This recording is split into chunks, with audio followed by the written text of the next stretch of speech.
All sports, all plays. All sports, all plays. All sports, all plays. 365, we're making up plays. We're talking the game, get you to the days. We're high in the court, the dime in the lane. Variety topics, living the same. All presentation, sports information. Hitting the airways, taking the nation. All sport, all plays, like working your faces. Grace at the field, so tie the laces. All sports, all plays.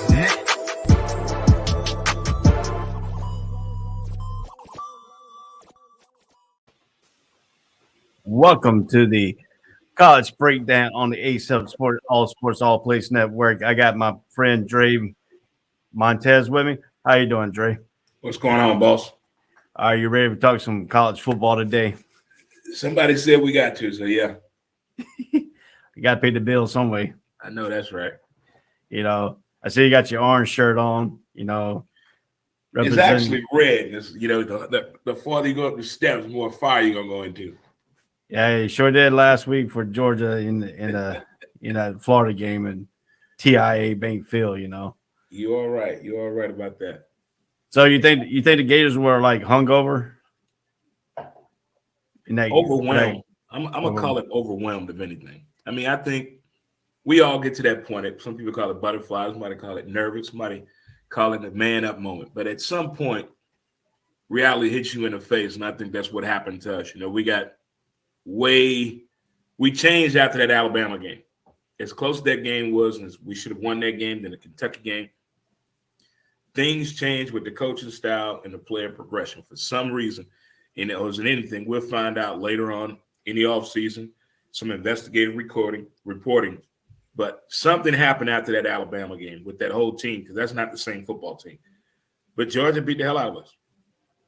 Now, the question I have is, Davis, the big nose tackle for Georgia, can anybody block him? That's going to be the big question, because he's been pushing two offensive linemen to Florida around. Everybody, I mean, if you look at how they double teamed him, and he's been getting back he's been breaking the double team. You think anybody can block him?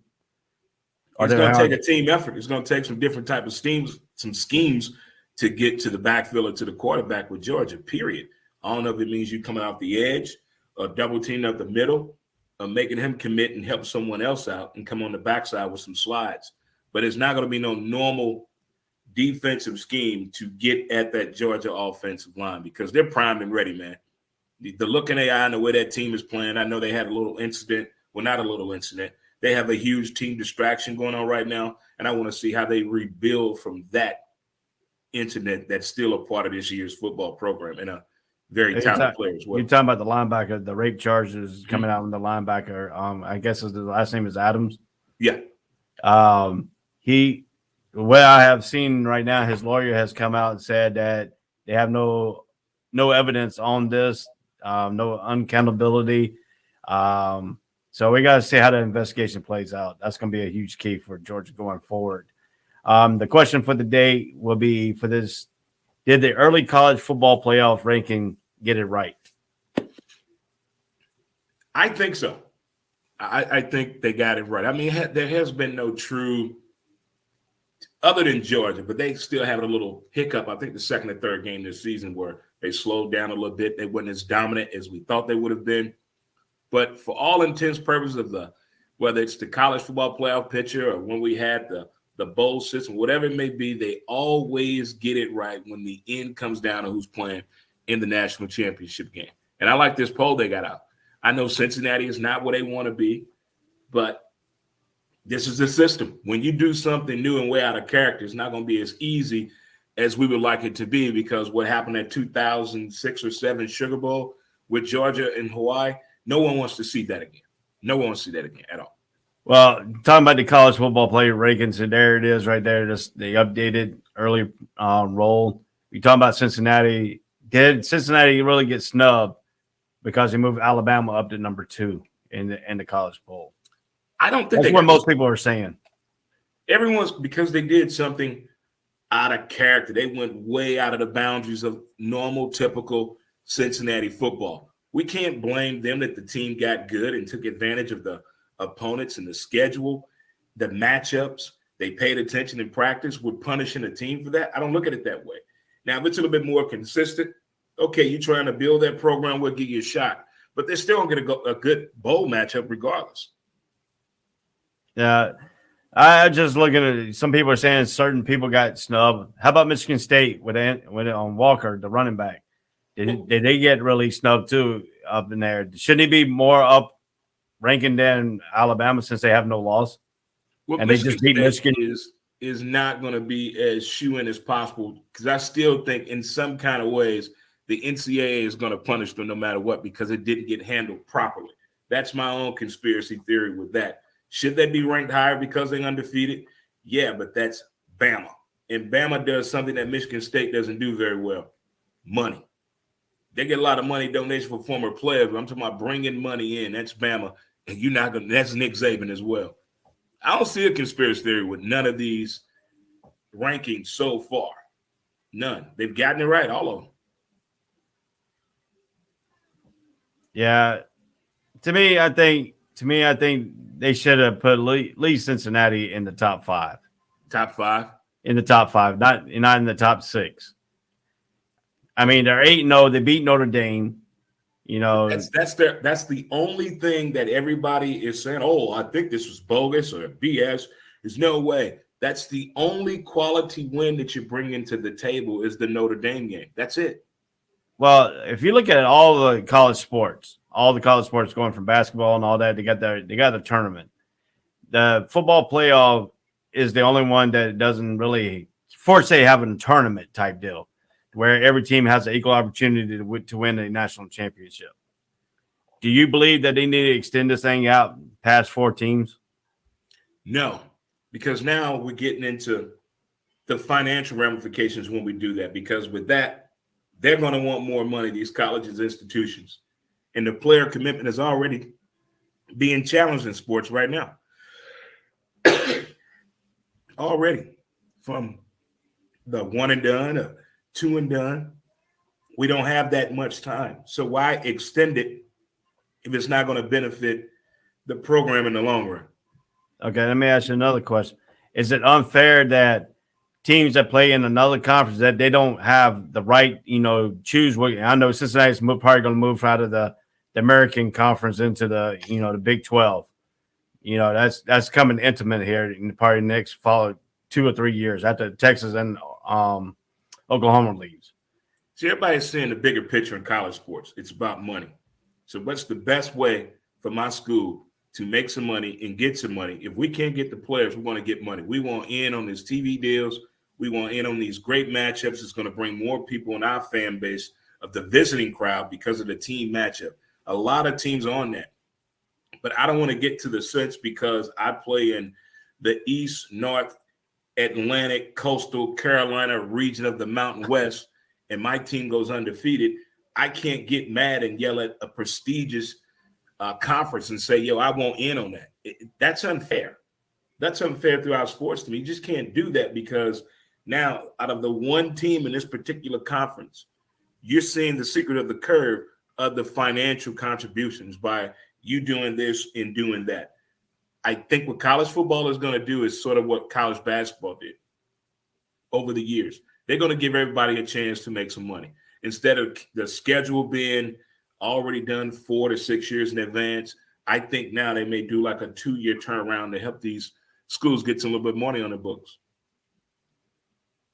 So, I mean, to me, what we're looking at right now, you're talking about the financial ramification. Should these teams that play in like the American Conference, for instance, Cincinnati, should they go out and schedule all these Power 5 teams in their overall schedule to boost up their schedule then to make them up there to at least elite talent wise? I mean, just don't be doing it. Just don't go out and have, your 3 out of conference games be against 3 Power 5s and you don't have the arsenal to support that. I mean, make it make sense.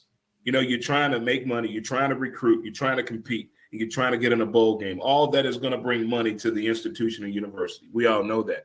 But you want to make it common sense. You want to make it to make sense. Just don't be doing it just to do it. That's how people get fired. That's why kids transfer. It has to make sense.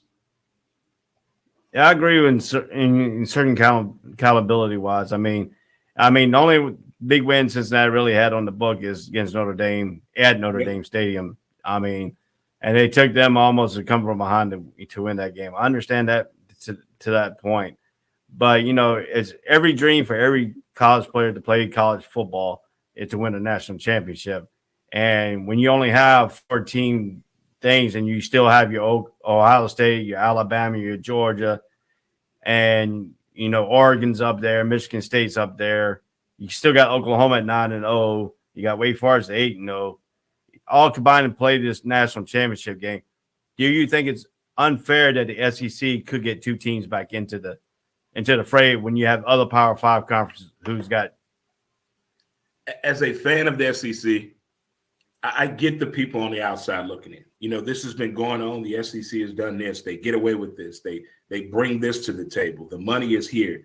They run this thing. They are the key controller of the component of moving up in the college football realms. You must go through the SEC. I get all of that.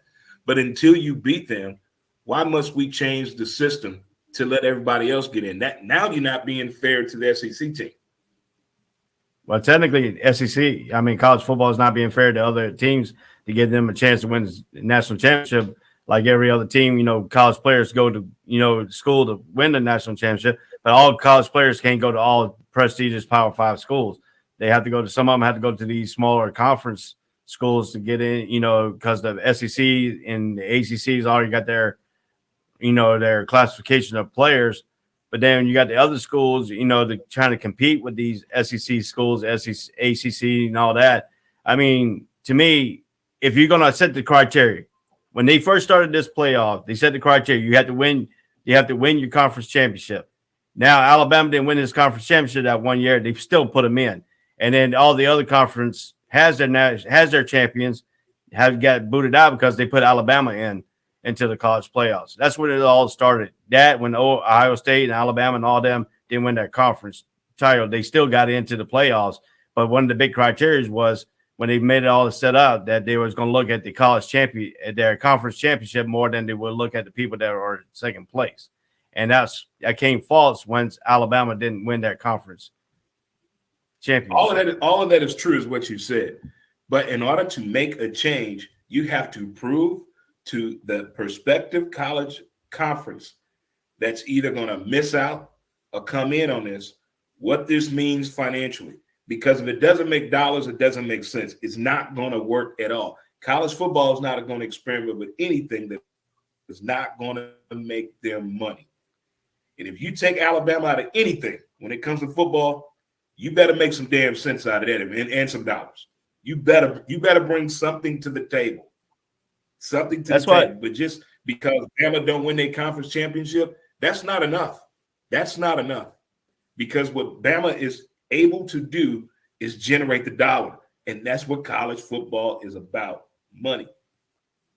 Now you look at the beginning. Yeah, you talk about you talk about the justification of money and stuff like that. Why does the FCS get away with the top 25 playoffs when they have the first, number 1, number 2 ranked team in their FCS have a bye week, and then everybody else plays and they play it out? Why they get away with doing their top 25 vice the FBS? Well, that's deeper than anything. For one, nobody wants to overwork the kids in college football no more, since those horrible stories came out about how the college football player was being treated. Not just the top elite player, but the guys still trying to make a name for themselves, how that treatment was going. So that changed on when the bye week happens. We don't want a bunch of injured players or a bunch of kids we haven't heard of all year playing in a national championship game.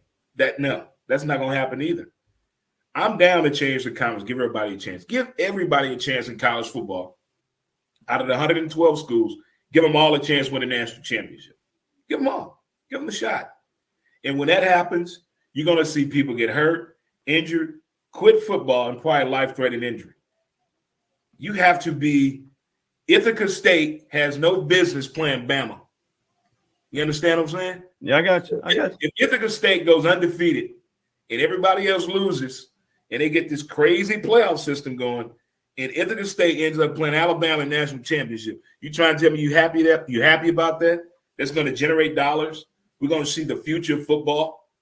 If those three scenarios happen, no. Well, I mean, under that too, but I mean, you got to understand too. Some people out there like the underdog situation. You know, have an underdog go up against like a David and Goliath type situation. I mean, nobody in the book of the Bible gave David a chance to beat Goliath. You know, so I mean, anything can happen on any given Saturday. I think everybody that plays Bama each and every week is an underdog for the past 12 years. Everybody that plays them comes in as an underdog. Yeah, and Nick Saban, love him, hate him, his methodology, what he's done at LSU, what he's done at Bama, what he did with the Dolphins in the short term. A lot of people don't like it. A lot of people love it. But you still got to beat that dude. And when you beat him, you feel some type of new energy taking over your body. You know, as a Florida Gator fan, I used to be a Nebraska fan. I'm from Missouri. I've seen all phases and facets of football from each and different conference. Everybody has a legitimate beef. I deserve a shot at the title. But when it get real close, people be tightening up. They're not ready for that. They're not ready for everybody in August wants, I want a shot at it. Come November, we see who the real people are that really want to get down with this thing. You know, I agree to certain points, but to me, I believe they should have extended out to 8 games. Eight games. Teams. So how many college football games are going to 8 teams? You still think you can come up with an 8-team playoff system in the type of college schedules we have now? It gives a little bit better chance for the smaller schools to get into the playoffs. I'm just saying. Okay, hey, look, I love the underdog. I want smaller schools to get a shot too, but sometimes the smaller schools don't want us coming to their party either. Think about that. But I mean, same thing, but you talk about money and wise and stuff like that. That will give the smaller schools some chance to get some big time bucks playing on primetime television that people can't see either. So I mean, that's why Alabama plays Alabama A&Q every year. And that's why Florida plays Bill Cookman High School every year. Well, what they're talking about is how they're going to set these 8 games up was take the top 8 bowl games and put all the teams in the 8 top bowl games and then play them all the way out through that scenario too.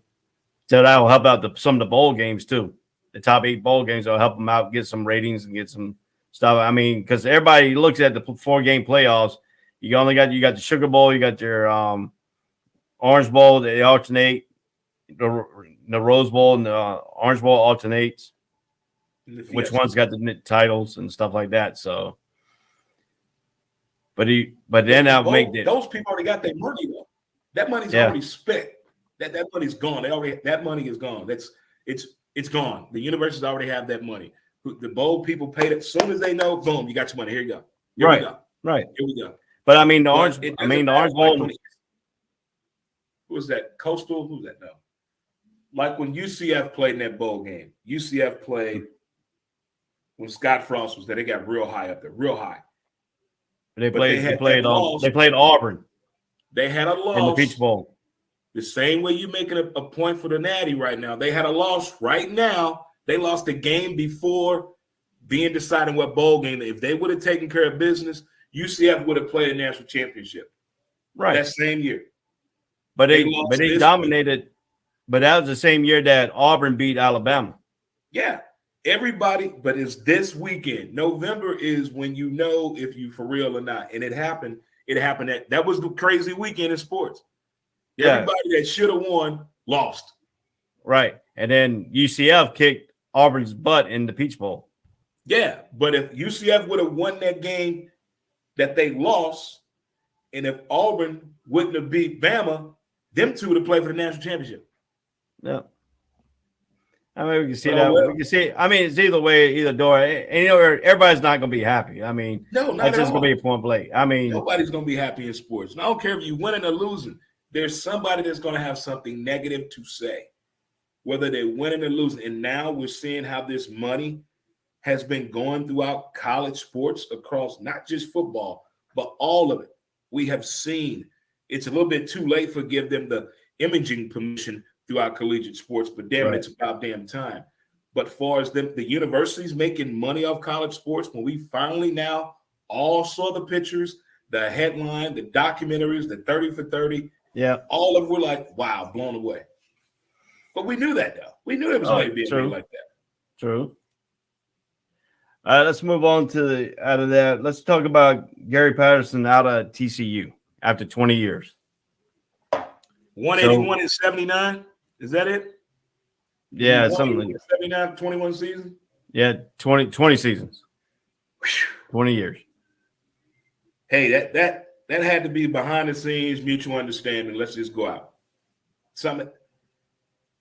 When you're that long with a program, I mean, what's the longer tenure coaches that you've known been a pro? I know Tom Osborne had been to work for a long time in Nebraska. Joe Paterno. Frank Beaver with Vatech. He was up there for a long time. Joe Paterno with Penn State. Man.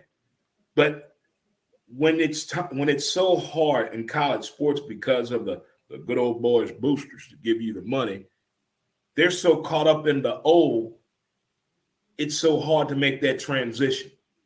College football may have the slowest turnaround of implementing the new head football coach that the kids are relatable to. It's going to be a long time because of the boosters. They're not relatable to the young guys yet. They're not on that level of communicating with a 30-year-old college football coach at a Power 5 key university or college. So, names have been coming up. One name is interesting, Deion Sanders. His name's been thrown out there about 3 or 4 times that he's like the number one guy on the TCU list. What do you think about Deion Sanders coming to Texas Christian University at a Fort Worth? Frogs right there in Texas, Deion's stomping ground. I don't know, man. I just don't want to get the job just to be getting the job. It has to be a plan, and Deion is very meticulous about his coaching abilities and his whole approach to football. There has to be a plan. It has to be a plan of action. It has to be execution. Because the way he went into Jackson State, all that had been done, been worked on, planned on, his coaching staff, if everybody wouldn't have exposed it on Twitter, it'd have been a beautiful thing. But the people with the big mouths never got the job. I like the name. I like the idea. But is this right for Deion Sanders at this time? I know that's not the job he wanted. We all know that. He wanted that Florida State job. We all know that. But when you don't get the job that you want, do you still go after the career path of the same job, though? And that's one thing I'm intrigued about because he's done a lot of work at Jackson State in a little short time there. Whole lot of work. The man drew in 58,000 people for an HBCU game. Not a concert, not a comedic performance, but an HBCU football game. Now, what do you think about Deion Sanders being hospitalized with his injury and some other elements on top of that? Yeah, he's been going through it behind the scenes, man. He had some, I believe it was his foot, I do believe. Yeah. But he's always had problems with his lower extremities, man. Always. Since he stopped playing ball. He's had some issues, but there's more to coaching than what we see on television than just wearing a hat, a whistle, and headphones. These guys do so much at these colleges and universities with these kids that stress is a big ordeal. Stress. And a lot of them can't talk about it the way they need to or should to, but that's one key component what's going on with Deion Sanders as well. Now, I like the Deion Sanders and Nick Saban commercial. Oh, the duck gets it in. The duck. I like the duck. I like the duck. I bet Gilbert Godfrey is kicking himself in the ass to this day of screwing up that money for that duck, man. Man, he'd have been getting pizza to this day if he wouldn't have screwed that up. Yeah. Oh, well. So, all right. Let's talk about Deion? How you like Deion getting this name coming up? Is there somebody else you thought about? No, I mean, I like Deion. I like Deion very much. I like him back when he was a player of Atlanta Braves. I liked him when he was a player for Atlanta Falcons. I mean, for the Dallas Cowboys. I mean, it's just him and the bling bling, the flash, the flash, the Mr. Primetime. He had ability. He had an uncanny of knowing his ability. He could change the back, game. and he could talk the talk and walk the walk. Him, Michael Jordan, and all them are the ones who could talk the talk and walk the walk. Those are rare people today, man. We don't have anybody like that today. And I mean, people that post on Instagram and Twitter about what they did in high school and in Pop Warner. They're not doing nothing today. Yeah, and I like the way Deion said that he could play offense and went out there and proved he could play offense. You know, for sure, he did it. So I wonder how Tim McCarver feels about Deion's name coming up in TCU head coaching ramifications. I don't know, but the question is, how much does the disinfectant they had to use to get Patterson's office cleaned up with all that sweat? I wonder, is he done with football though? That's something. I don't know. He's a good defensive mind. He got offensive mindset too. His play calling, I like. He has some good play calling, but I wonder, is this the end for him? I'm gonna tell you what. I'm gonna tell you. This is what I like. You know, this is why I'll tell you straight up. I would like to see Mac Brown go out and get Gary Patterson, fire Jake Bateman for North Carolina defensive coordinator, because his defense has not done anything since he's been there the 3 years, the same years as Mac Brown. Go get Gary Patterson, be his defensive coordinator, or Muschamp be his defensive coordinator, because we got anybody better than what we have right now. You know, if Matt Brown does that, I'll welcome Gary Patterson with open arms, or Muschamp, because Muschamp is a better defensive coordinator than he is a head coach and stuff like that. So. I totally agree with you on that at all levels, but because there's some NFL teams. Guy that's been in college football for 20 years, has a lot to offer to the NFL side of this, and working with players coming into the league, that 1 to 4 year player that's still trying to get those progressions in place but still on the roster. I think he can help out with NFL teams of that nature. But I don't think he's done with football. There's no way possible. I don't want him going back to college. Don't do that. But I think I can see him on an NFL coaching staff. I mean, I can see him I can see him at college on a defensive level, being a defensive coordinator and stuff like that, because he calls great plays on defense. I mean, right. You know, I can see him doing that. If he wants to go to the NFL, what NFL team will go out and try to pick him up? Have you seen the COVID defense a lot of these NFL teams been playing? I'm quite sure his talent can be needed. Quite sure. Now, where does he go in as a defensive coordinator, or where does he go as one of the defensive coaches? I go in as a defensive coach. That's what I would do. A position coach? Yeah, that's what I would definitely do if I was him. But I would get on a great coaching staff. I'm not trying to be a head coach. I'm not trying to be all in the videos and on the stage, but I'm coming here to do a football job, a job that I'm really skilled at. That's what I would like to see. All right, your next topic is your Heisman list, your early Heisman list right now. We're in that November time frame where everybody's now has got their Heisman, seen what they have done in college football, and got their Heisman look. And one of my questions is, does Caleb Williams qualify for a Heisman even though he didn't start half the season? Didn't the NCAA put something in there with he's eligible? Because it was medical, wasn't it? Yeah. Yeah, he's eligible because I believe it was somebody that challenged that ruling a few years ago and ended up passing. But this is probably one of the first years, though, Ray, that I don't see that guy that's talked about every Sunday. Hey, did you see what he did? Did you see that catch? You see that run? Did you see that throw? You see that tackle? That INT? I don't see that this year. I see more team ball, collective effort winning, and coaching getting a thumbs up over the players. I just don't see no dominant play. I know the kid, the running back out of Michigan State, is getting a lot of light. The quarterback out of the Natty is getting a lot of plug. There's a kid on Wake Forest who's getting a little talk to as well. But I don't see no week in, week out consistent performance by anyone that's even Heisman worthy this year. I don't know what that's saying about the competition of football. Is it that much better? Or the players are now worried about injuries? Where my draft status, my money situation over this Heisman Trophy? Is it worth it? Now, the one Heisman Trophy name has been consistently coming up was Matt Corral, the quarterback at Ole Miss. Yeah, and I mean, that's what I mean. Him and then Bryce Young's name has been mentioned too, the quarterback out of Alabama. C.J. Stroud's name started to be in contention for Ohio State. But I'm going to tell you, last week I watched the whole entire Michigan and Michigan State game. And Kenneth Walker III, the product that came out of Wake Forest, transferred to Michigan State. Mel Tucker got him. That dude looked unstoppable in that game. I mean, he was running up and down the middle. He broke that one run down the middle. How did you get him down the middle like that? And he made some good moves. He made the good spin move and stuff like that. But this guy has come out of nowhere this year. I knew he had a little bit of time. I knew he had a little bit of time because I seen him play at Wake Forest against North Carolina last year. And we seen a little glimpse of it. But he put it when he got up there with Mel Tucker. His game has kicked off really unsalot. It has come out of nowhere. And this guy is not a flashy guy.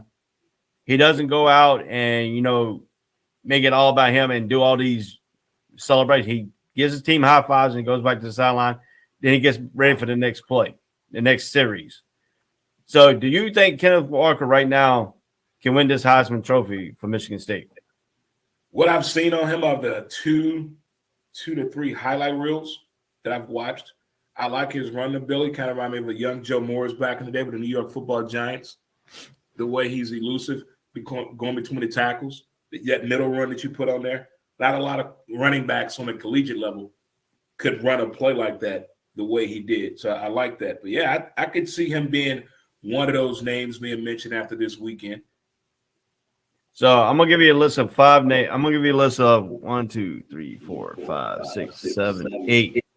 I'm going to give you a list of 8 names. And out of these 8 names, I want you to place your order of who you think is going to win the Heisman, okay? Okay. First one on the list is Bryce Young, the quarterback out of Alabama. Matt Corral out of Ole Miss. C.J. Stroud, these are all 3 quarterbacks out of Ohio State. Then Kenneth Walker is number 4 on this list, the running back out of Michigan State. Caleb Williams, the quarterback out of Oklahoma. Kenny Pickett, the quarterback out of Pitt.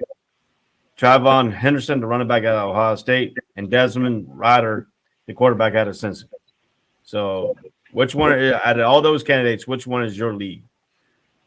I got Bryce and the kid out of Michigan State being the top 2 contenders right now out of that list. Yeah. Out of that list you just read. Because the rest, they had that 1 to 2 week window they were doing really, really good, but we didn't see no projection out of that. We just saw either a steady path or a little down here and there. But the rest have been coming up. Now, Kenny Pickett, the quarterback out of Pitt, did he get his chance hurt when they played Miami? Yes. Last week. Yep. See, that's why I wish each and every team, well, I think they do, but it's not talked about enough. We know that there's somebody on that college football staff, and there's a player that the NFL is watching. The team knows it. The kid knows it. So now they're on a program, what we're working on, what we must do in each and every game. We got to stay consistent, improve. We got to go here. We got to go there. Then you get to the point of now the Heisman situation is coming up. You can either focus on it or not focus on it. And we've heard from winners past that say, I don't pay it no mind. I just go out here and try to win for my school or university and take it game by game. We get that. But when you find out that you were up here on the list and now come Monday morning at practice, coach call you in office, you way down here on the list because of what happened over the weekend. Some kids kick themselves in the head, and some kids come back and try to, have a David Klingler type of experience and go out here and throw 9 touchdowns in the damn game. That could happen, but you got to all these kids know what's coming up, the ones that really want to go out here and win the individual awards, especially the Heisman. They know when they're on the list. Now, if it's something they're about that, go do your thing. But if it doesn't concern them, they really don't care. Well, we're in the time and point of the show. We're going to take our first commercial break here, and then we'll get back here, and we're going to break down all the games for today on Saturday.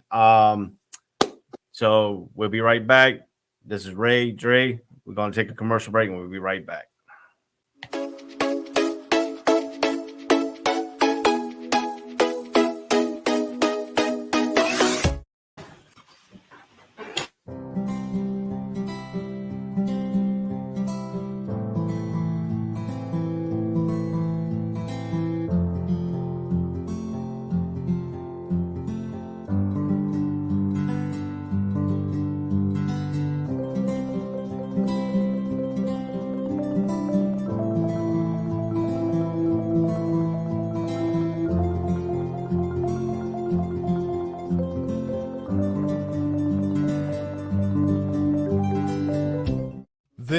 is the Fox D Streaming Network.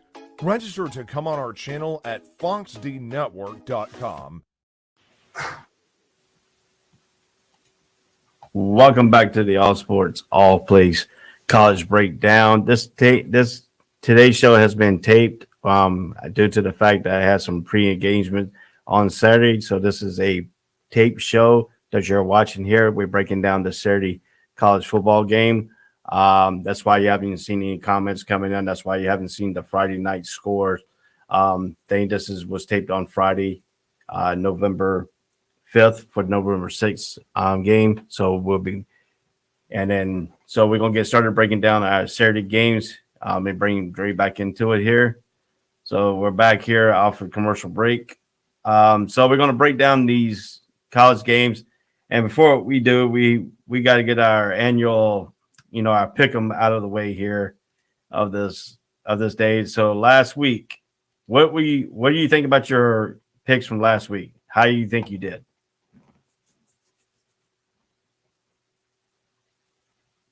Oh, hold on, man. Let me unmute you.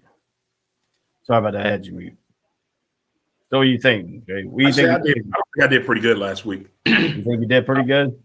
I don't think I did too. I don't think I did pretty good at all last week. We both didn't do to where we normally do. But you ready to see what you did? Yeah, go ahead. This is your last week. This is your last week. You're 21 and 28 last week. I was 25 and 24. I was one game above 500. That's horrible.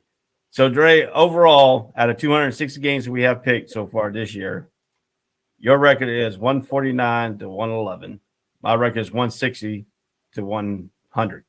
That's my win loss roll out of 260 games. That's awesome. So, right now, you got a lot of games to catch up on this week. So, let's get started. I got to go perfect. I got to be like Denzel. We will be perfect. Coach Boom. Coach Boom, you better fix that defense before I come over there. So we're gonna start off with our first game here. The Heisman. The thing is the two academy schools that we don't appreciate. Army at Air Force. This is for the Commander-in-Chief's Cup here. If Air Force wins, they win the Commander-in-Chief's Cup for this. I think the third time in my lifetime. Usually it's between Army and Navy, So Air Force now could go them up and win their second straight Commander's Cup. So at the Army and Air Force game here, what do you take away from this game today? It's intriguing when these military schools play together because the commentators tickle me. 1 minute, it's about athleticism, and then it's about the future leaders of our country. Look, keep it football. We understand what they're doing outside of this. But keeping it football, I'm going to go with Air Force. I like their little football program. It's come a long way, and it's getting better and better each year. Yeah, I think I'm going to go with Air Force too because the simple reason is they're playing up in Colorado. It's going to be a higher altitude. Army's going to come in and try to run the ball too. So is the Air Force. But Air Force got a little bit better passing game than Army, and it's going to come down to if Air Force can make completions on their passing game and stop Army's run. So how do you think? So how you think the Air Force is going to stymie that Army run? You see probably about 8 or 9 men in the box and make Army throw. That's a tough one right there. Army throwing the ball more than running the ball, putting so many people in the box. They got some unique styles, the way they approach the running game, but that time possession is key too. Army is real good at playing keep away with you. But if I'm Air Force, forget about trying to match them up with the run play and the stoppage and all that. Do what has gotten you to the point you're in to win the Commander-in-Chief Cup. Throw the ball. Be consistent. Don't turn the ball over and make those third down and threes and third down and fives. Make those able to get without putting yourself in harm's way. Those are key. So we both got Air Force in this game, correct? Right. All right. Next game is Missouri at number 1 Georgia. This game's at 12 o'clock on the ESPN. Mizzou, for those teams, man. So can Mizzou stop the interior lineman of Georgia? That's going to be the question. No. Mizzou is not bringing anything to the table other than a great fan base, people that believe Mizzou can do the impossible. Mizzou has to play perfect football, or Georgia has to play horrible football. You ever heard the term, don't play down to the talent? Yeah. If you've ever played sports across the board, that has happened. A coach has told you that before in your life when you knew you were the better team going into the matchup, but you went out there and played to the level of the competition you were playing and lost the game or barely won it. And coach, you didn't get a pizza party and you probably do laps. So in this type of game here, I can see the halftime speech going a little bit berserk if Georgia is even in a close matchup with Mizzou at halftime. Yeah, I can tell you, I understand your situation. I understand what you're talking about because in college, I played high school football, and my coach said we played to the lower of our talent that he was going to make us run at halftime. So we didn't believe him. So the first 2 quarters we came out, they were leading at halftime, 14-3. They were beating us 14-3. Our coach made us run, took us behind the other side of the school where nobody could see us. We ran the whole entire halftime, and when we ran suicides. We had to count each parking space during the halftime of the game. Come back, we were all sweaty, all tired. Go out there and we turned that 14-3 into a 48-14. We didn't let them score. We came back and scored 45 and then score. See, you had to go through all that if you'd listen to coach. If you'd just listen to the coach, but no. You want to go out there and do your own damn thing and make it 14-3 at halftime. So coach did the one thing that's going to get through to you. I'm going to put your body to work. So we're talking about this, but this game is played up in Georgia. This is playing up in Athens between the hits. Georgia. So we talk about Missouri. We'll have to play a perfect game against Georgia in Athens. Now, if this game was in Missouri a little bit, it'd probably be a little bit of a different story, a little bit of home advantage for a little bit. But then again, if Georgia plays to their level, like they started off with Florida. They played down to Florida's level the first quarter until the end of the quarter when we know Dan Mullen's made that mistake. Not kneeling the ball and running out to halftime, and then that 21 unanswered eruption really did demoralize the Gators. Will Missouri have to do a different game plan and try to keep try to establish a running game against Georgia? We know Georgia's stout against the running game, but they got to manage that time of possession to keep that Georgia offense off the field too. But then again, Georgia defense can score too because boom, they had a pick six turn in that Florida game too at the end. Now we all know how Georgia's run defense is. We all know who that is. All know. Now, if Mizzou was doing anything dominant on the rushing side of the ball, no. Not to put a scare in Georgia's heart at all, or shift the line, or make this guy move up, or make this guy over. No. If Mizzou throws the ball, danger's in the area. So we got to do some quick outs, probably some screen passes Mizzou has to do, but they got to don't do trick plays. Don't do trick plays, but just do something unconventional on 1st and 10. Nobody says you got to run the ball. But what about trips to the right and a quick screen? Let's get some yards, drive the ball that way. Georgia hasn't seen that much of that. Florida tried to. We kept getting a handkerchief on the field. So maybe someone on the staff can go back and look at what Georgia's weakness is when it comes to covering 3 receivers on one side of the field. Things of that nature got to happen. But you're not going to go out here and just come out here with the same boring game plan that you've been playing with Mizzou and think you're going to be in this game at halftime 7-3 with Georgia in Athens. It's not going to happen. Yeah, and now with the rape charge coming on Adams, the linebacker for Georgia, is that really going to – will we see any kind of effects outside the off-the-field issue in this ball game? Well, I don't know if you know how kids behave.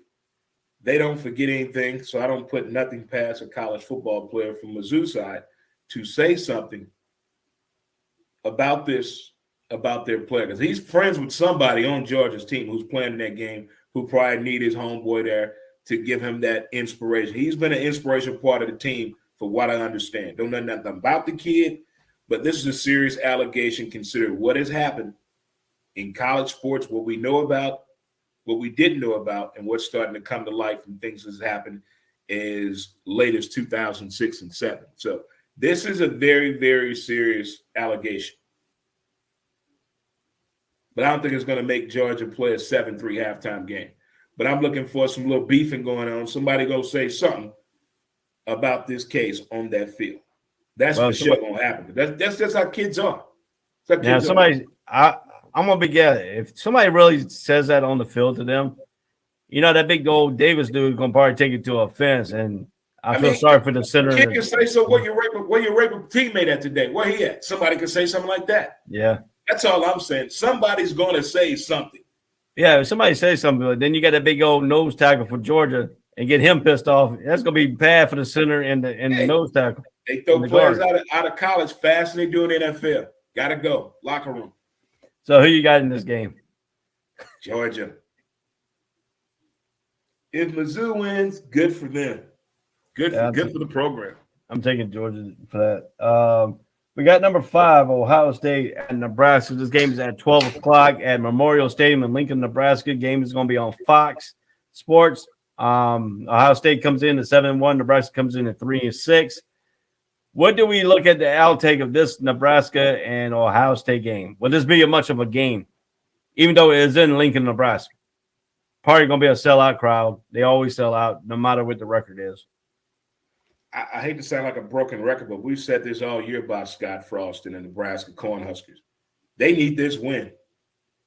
If they beat The Ohio State University, the coaches are going to be more in pain than the players because of what they've been trying to preach, what they've been trying to push. But Nebraska needs this win. Will it happen? Probably not. Probably not. I mean, that's another situation. They got to play the turnover game. They got to put Ohio State in a bad situation. 3rd and 8. Make them go for it on 4th down with the ball on your side in between the 40 and the 50. Make them go for it there, but stop them. They got to get field position. They got to have the ball in an opportunity to score each and every time, that being Nebraska. Because we know the Ohio State going to try to put 6 on the book each and every possession. Special teams, on a turnover, or just have an offensive production with the ball. That's what they're trying to do. And if Nebraska throws a hiccup in there, it could be a great day in Lincoln. Yeah, and let's take a little Nebraska here. We know they're 3-6, but like three of their ball games, like turnover wise, was always the issue. They lost to Purdue, was a killer. The turnover was a killer in Purdue, a 5-point loss. The 2 against both Michigan and Michigan State were huge, losing both games by 3 points. So they've been in contests against top-ranked teams. We know Ohio State's a different animal. They've been playing good with Struck coming back, out of the injury. He didn't miss a beat. So can Nebraska play off with their emotion and quit doing the turnover problems? Will Ohio State just force it down there and make Martinez turn the ball over left and right? If I'm Nebraska and I'm Scott Frost, I'm not making no special speech, guys. It has been a disappointing year. I take full blame responsibility. We know that. We know you screwed this up. But I'm telling these kids, let's go out there and play football. Let's go out there and play football. Let's go out here and do what we know how to do. This team, not the team 20, 30 years ago. We can't be that team. We got to be these guys right here in this room. And let's go out here and play Nebraska-style football on what you know, what we've taught you, and what you've come to believe. You put all that together, they can go out here and play the right type of game. But if they get the emotional side of this on not being where they want to be at this time of the year, now they lost focus on the game of football. Now they're thinking on what could have been. You can't think about what could have been. If you didn't ask that girl out at the age of 12 and you got to high school and saw with Jimmy, that's your own fault that you didn't say nothing to her at the age of 12. And that's how Nebraska, you didn't do all this at the beginning of the year. It's too late to look back. We can't rewind the movie. You got to play it as is. Let's go. That's what I would do. That's true. So, I mean, Martinez is a unique quarterback. He can run. He can throw the ball. But sometimes it's been inconsistent with the running, throwing the ball. He can catch too. He can catch. Yeah. So with him being on the field, it gives Ohio State another dimension of a running quarterback. You know that they got to prepare for. They got to prepare for a running back, and they got to prepare for a quarterback that can run the ball. How does Ohio State force Martinez to stay in the pocket and make him do that pass and make him try to make? If Martinez is consistent in passing and gets his confidence up, this could be a dangerous team for Ohio State. To make him stay in the pocket and pass the ball, Nebraska must score every time they have the ball. Because then now that changes the tempo of the game. That changes the complexion. That changes the play call. That changes everything in the game. If Ohio State scores touchdowns on their first 3 possessions, and Ohio State doesn't. And if you go back, Nebraska's biggest loss this year was to Illinois in the opener by 8 points. That's the biggest loss they had all year. The next biggest was the 5 points to Purdue. And then the other losses came with 3 points. But it all came down to like one simple possession. Yeah. A little overthrow here. Or damn it, I should have went this way. It's or just that missed window of opportunity. And that happens. If you break down what has happened with Nebraska this whole year, they're not that bad of a team. It's just things have happened in that game that changed the whole outcome of the game. And they have to be able to get over that. So what? Interceptions, turnovers, and penalties are going to happen each and every game. We know that. You have to get over that and still stay on the path to get an end zone, put points on the board. Don't worry about you threw 6 interceptions. So what, you fumbled at homecoming? Who gives a care? Yeah. What are we going to do next? So Ohio State comes in this game 15 points. Nebraska's a 15-point underdog. The over and under is 64.5 in this ball. And some people are predicting Ohio State to win 37 and Nebraska 24. So what do you say about this game? Who you got? I don't see it being that close right there, 37-24. Again, it's November. It's statement month for teams that are having one loss or no losses. These games that they're playing, no matter who the matchup, they're putting points on the board like Oklahoma and Miami back in the dizzy. That's what everybody's trying to do. I see Ohio State trying to really light up the scoreboard. I see this game probably 56-10, the Ohio State University. So you're picking Ohio State? Yes, sir. Yeah, I am too. If Scott Frost wins this game, will this game actually save his job? We're going to have a meeting with the AD. We're going to sit and talk with the board of trustees. This is no way saying, tell your kids get registered for school next year. Hold on. Slow down. All right, we're going to move up here. We're going to move our next game will be the surprise number 9 Wake Forest against North Carolina in Chapel Hill at noon today. Basketball and football weather. This game starts at 12 o'clock. It's on Kenyon Stadium in Chapel Hill. This game will be on ABC. Wake Forest comes in at 8-0. North Carolina comes in 4-4. What do you see in this ball game? Again, the records don't make sense in this matchup. Carolina has not been playing that bad of football this year. Not saying they should be 8-0, but the 4-4 record doesn't speak for the team that's going to be on the field against Wake Forest. I've only seen maybe a half of Carolina football this year, and I haven't seen not one game of Wake Forest this year. So I'm intrigued by the numbers in this game. And then when these two play each other and the history of them knowing each other, of ACC football and basketball, I'm intrigued by this matchup tomorrow. This may be one of those games where it comes down to one possession or the turnover is the key thing. But I don't see a blowout from either side. I see a lot of familiarity because these two schools and universities know each other just way too well. Way too well.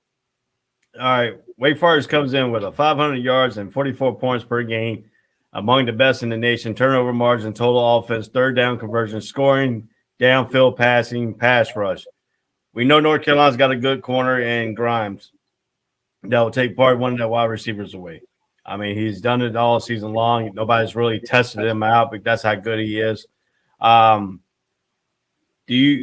The problem with North Carolina's defense is we can't generate a pass rush, and that's going to be you got to get a pass rush on Hartman, the quarterback for Wake Forest. If you let him sit there, he'll pick you apart. Mm-hmm. We still got Tremont Fox, one of our defensive ends. We still got a good linebacker in Gabriel.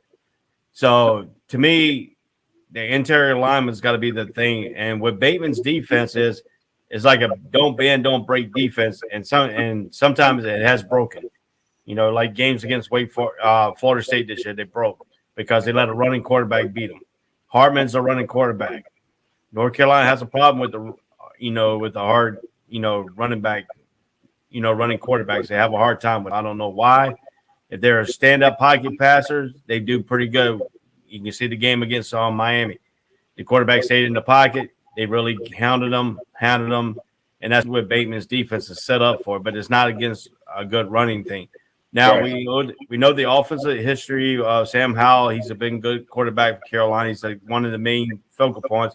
He's also a leading rusher too, but behind Tyus Chandler.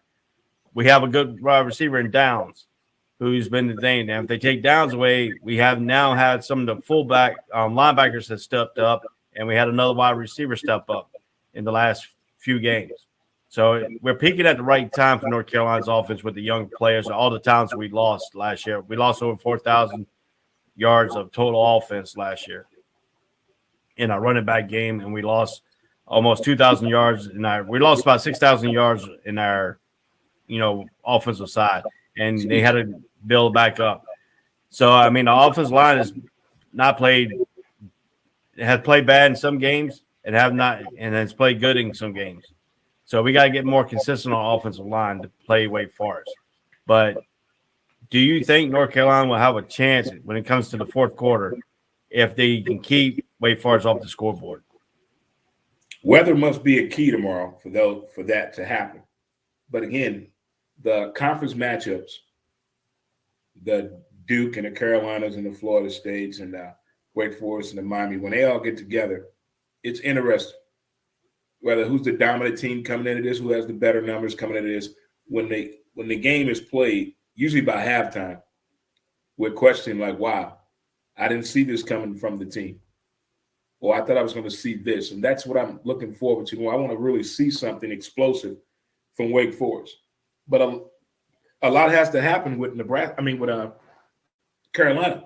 If they can't defend a two-way quarterback, then a run and passing quarterback, got to improve your linebacking game. They need some speed out there on the corners. They really need that. If you can't defend that, that's where the issue is at.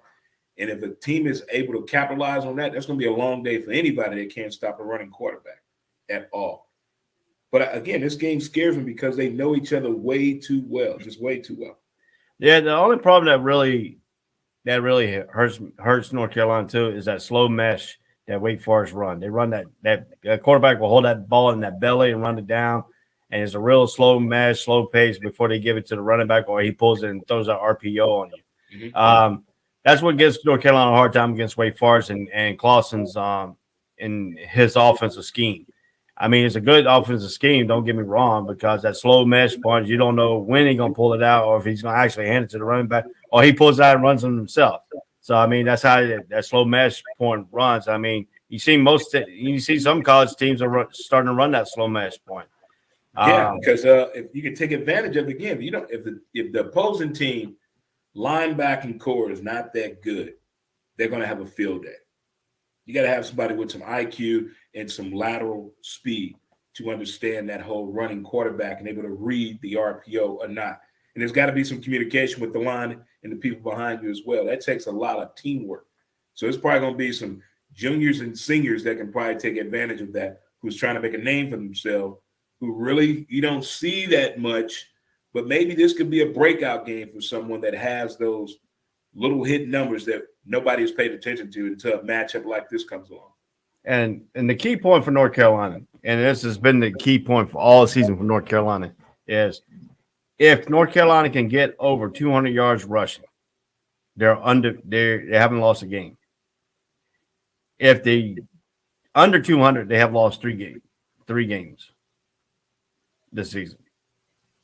So I mean, to me, North Carolina's key number has got to be over 200 yards rushing. Either way, that's what's on the board in room. Go 200 yards rush. Yeah, equals. That's got to be the focal point because, I mean, if you look at Sam Howell this year, Sam Howell has been unbelievable. He's been good. He had some games he had turnovers, like Georgia Tech games. He had a few turnovers, people coming from behind him and stripping the ball security. He had some problems with that at the Georgia Tech game. He had problems with the offensive line keeping them up straight against the Florida State game. You know, that's really some of the games that are key here. Sam Howell, if he gets time, he can pick you apart too. But does Wake Forest have enough pass rusher to get into that backfield in North Carolina? They do have some good pass rush. I've seen some of Wake Forest games. I've seen the game against the Army when he scored 70 points. But the defense also gave up 56 points in that ball game too. So, I mean, teams can score on you. And you talk about the familiarity of North Carolina and Wake Forest too in this game. How high of a score do you see this game? Probably 31-27 Wake Forest. I don't see a blowout. It's gonna be one. It's either gonna be a turnover or maybe a special teams punt return. But I see it just come down to one thing happening in that game that gave you the outcome of the game, and this is why that team won. I don't see a first half dominance being a game over with already in the second quarter when you look at it. But I'm thinking that this game is going to come down to like one final key possession or one key play that happened. And I'm like, oh, that's why they won. But I want to see this number 9 Wake Forest team. I'm curious to see what this team looks like. Well, some people are predicting Wake Forest 41, North Carolina 38. North Carolina is favored by 2.5 in this ball game. Over and under is 76.5 in this ball game. Who you got? I can't go against my team, man. I'm like you, man. I can't go against my team. Right. No matter who I'm playing, I'm still going for my team. Yeah. So to me, yes, I'm gonna be a biased person. I'm gonna pick my North Carolina. I have picked my North Carolina team all season long. I'm not gonna stray away from that. I got North Carolina winning by a field goal. Okay. I say the score is going to be 28-25. And I got Wake Forest, what I say, 31-28. Yep. So this is one of your games you can pick up right here. So we're going to do a couple more games, then we'll take a break here. How about Liberty coming up and going to Ole Miss? Hugh Freeze going back to Ole Miss in this ball game here today. I'm worried about his behavior tonight in Oxford. Because he's back down there visiting the good people that really cared about him and liked him. So this could come out as let me show you what you gave up on, and let me show you what I've been working on here at Liberty. This could be like a recruiting trip for him too as well, because I'm quite sure he still knows some folks down there in the Mississippi State area of Oxford, Mississippi. But this could be a big game for Bryce as well. Let me show you what I've learned over the past 3 weeks. I'm getting better and better and better. But you can't get the big head in this, and the coach can't make this all about him and not those kids. Because this could be one of those games. A highly recognized coach coming back there with a team called Liberty that nobody gave a crap about or care about in college football. But he's been doing something special, and those kids are on to him. Yeah, I get you that way. I think Hugh Freeze is coming in here. You know, this game is played at 12 o'clock. This is at Vaughn Hemingway Stadium in Oxford, Mississippi. Games on the SEC network. Both team comes in at 6-2. Ole Miss comes in at 6-2. Liberty comes in at 7-2. You're talking about, the Flames. They had a close win over North Texas and lost against University of Louisiana Monroe. But the offense still works. They have a little bit of problems on their defense.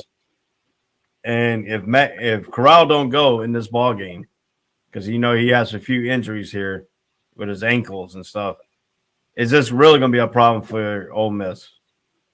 No, I don't think it is. I think that Ole Miss is prepared for this game. I know the next man up method is ready. and gone. You're not going to be the same type of player that we're missing. We need you to go out here and do you. Do what you've shown us in practice. You can't be the other person. And that's what a lot of athletes fail at. They're trying to be the person they're replacing in that opportune moment of the game. Just go out here and do what you are capable of doing. We worked on in practice. But this is an opportunity for Bryce to show the world that he has learned in this crazy curve the past 3 weeks, that he's getting better. This could be the time he moves up on the Heisman List board with a game like this. Now, we're talking about injuries. We talked about the injury about quarterback Matt Corral banged up. The receiving corps is having injuries also. They saying Ole Miss will run the ball, run, and run more. Will Lane Kiffin do some surprises on you? No, I see them just playing this game straight up, taking what's given to them. Don't want to think too far into the head.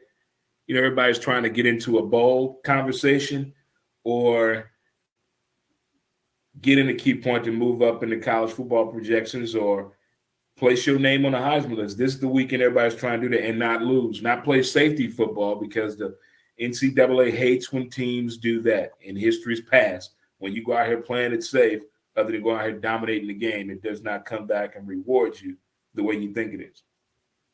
So we're looking at this, and they're talking about both quarterbacks will be great. There will be plenty of big plays, and expect over 400 yards, rushing yards between the two teams. The Rebels' offense will pull away in the second half. Do you believe in that? You believe the Ole Miss will pull away in the second half, or will Hugh Freeze keep this game close?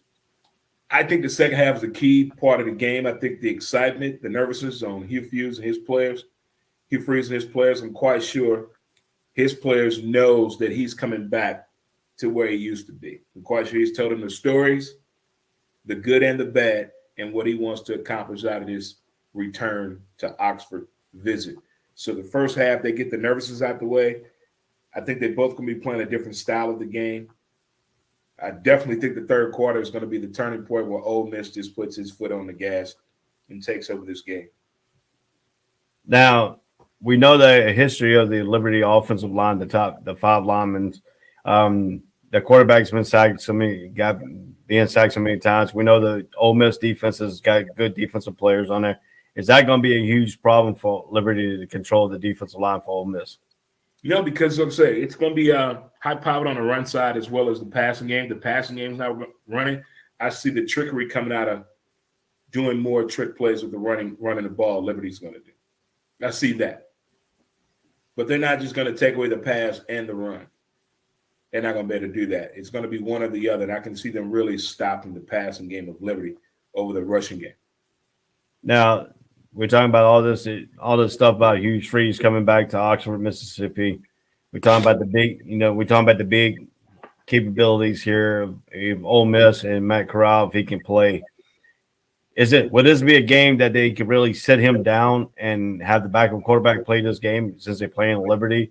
Is Liberty, the talent-wise, does the talent-wise separate from the SEC because Ole Miss is SEC type caliber players from the Liberty players?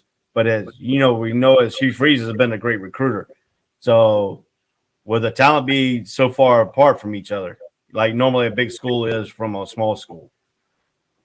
Well, like you say, you love the underdog. You love the underdog story, and they like it as well. So those kids going to come out playing hard, and they would play a normal game because it's playing Ole Miss and Oxford. I'm not switching the quarterbacks. I'm not doing all that. I'm not giving anybody in the rest. Now, if it's a blowout situation, yeah. But I'm not going there with the mindset already telling them, look, you're going to play 2 quarters, you're going to play 2 quarters. I wouldn't do that. Let's go after this game the way we already drawn it up on the board.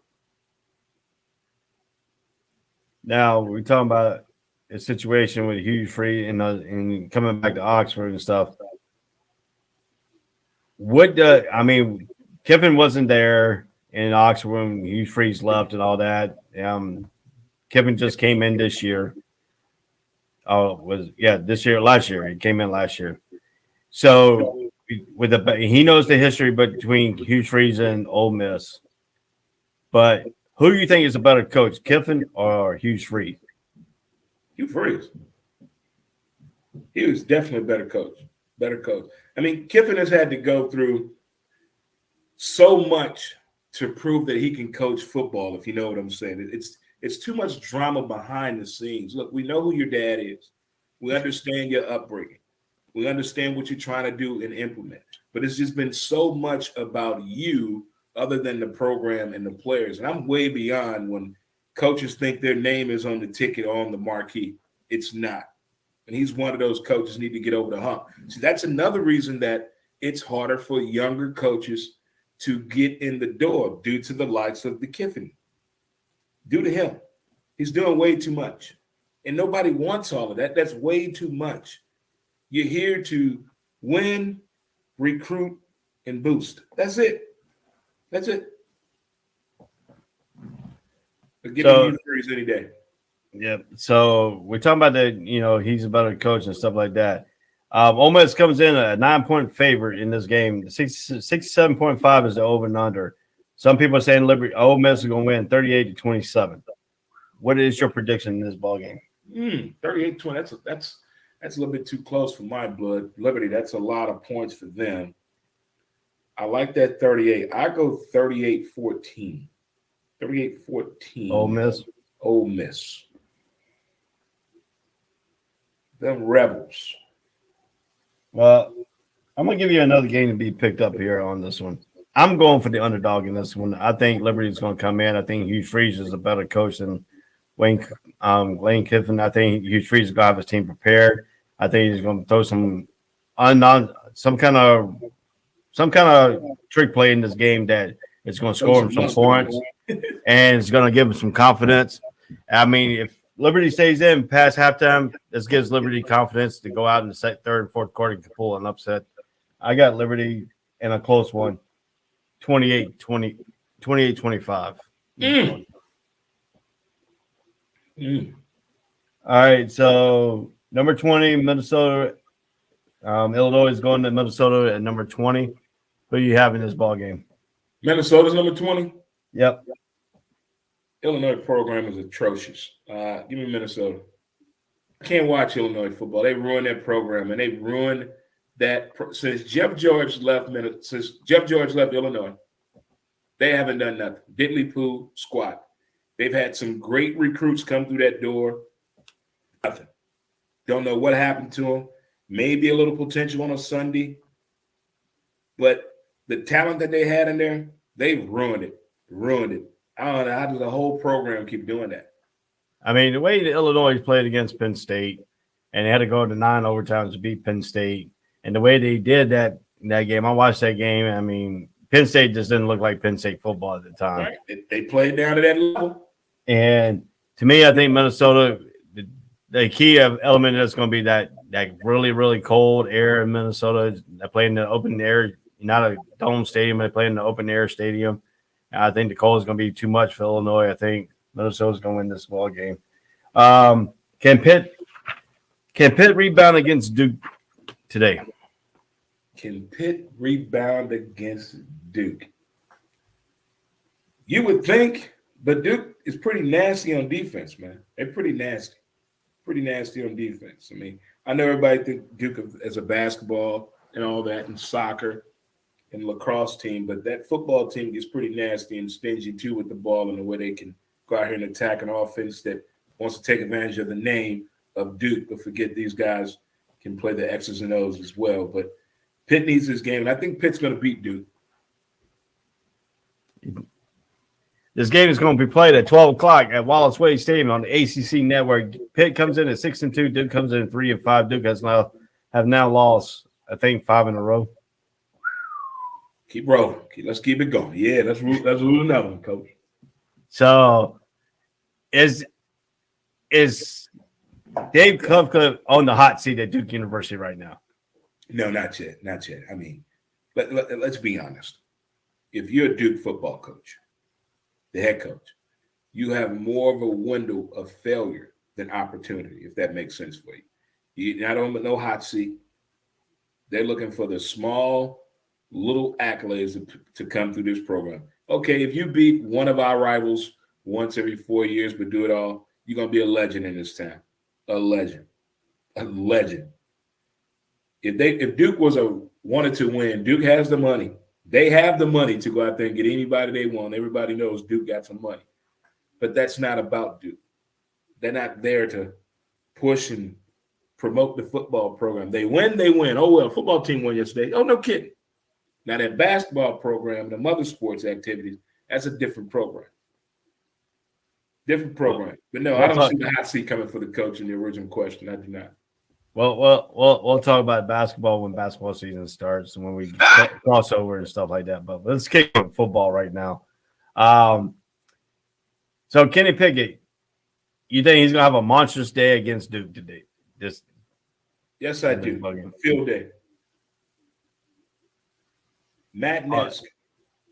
Okay, Duke's on a 4-game losing streak. The Blue Devils haven't been remotely close defensively, allowing close to 2,100 yards in the 4 ACC games. The passing defense is worse in the ACC, allowing 260 yards or more against everyone this season, but North Carolina A&T is the only one that have not allowed that many passing yards. As you reading, Pickett has 200 yards passing, in his time against Duke. So what is Duke gonna have to do to try to win this game? Prayer, teamwork, putting points on the board off of turnovers, if they have any. All right, they got a quarterback in Gunnar Hombre. He's supposed to be a dual threat quarterback. North Carolina kept him not as a dual threat quarterback. Kept him in the pockets. He couldn't do anything. They won the game 21-7. Goodness. Duke scored out in the second half kick. After the second half kickoff, they scored their 7th point, and then North Carolina won the rest of the way out in that ball game. Now, Duke was shut out by Wake Forest. Yeah, in Virginia this year. Their offense has been Manai without Durant. And can he get Durant? Because when Durant goes off, they win football games except for that Charlotte game. That Charlotte game, he went off in that Charlotte game and they didn't win. Charlotte won that game, the first game of the season. Mm-hmm. Durant has been light out. Come against North Carolina, that was the one focus point I had for Durant from Duke University was Durant because he was good. I mean, he was one of them good running backs, small stature but powerful in running.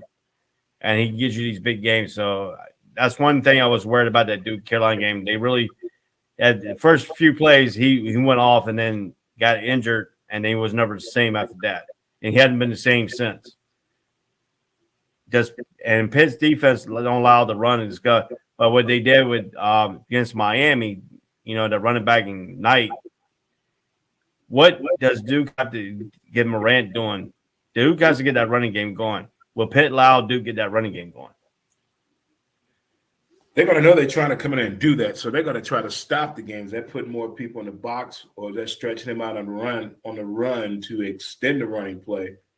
Can Pitt stop that, or they're going to try to run them up the middle? But either or, they're going to try to establish the run early. If they know they can't stop him and he has the numbers to put them in a winning situation, yeah, but I don't want to overwork the horse too early into the ballgame. Now, with Pitt's defense, and Miami exposed this last week, was getting the deep plays on their secondary. Now, Gunnar Hombre don't have really they only have Bobo as a home run threat. The tight ends can get down the field. They got Massaquoi, one of the tight ends, and they got another good tight end. So they have to work the middle of the field and down outside. But if Duke can get the ball 20 or 25 yards down the field, that's going to be a hard time to get that running game going. Yeah, it is, but Duke has something in there that a lot of teams don't think about to their advantage. Special teams. Duke always has somebody that can kick the ball. That's one thing. And they're not afraid to try a long field goal from the collegiate standpoint. But that's too many things that have to go wrong for Pitt to lose this game tomorrow. Like a whole lot of things got to go wrong for them tomorrow. Other than Duke doing all the things that are right to win the ball game.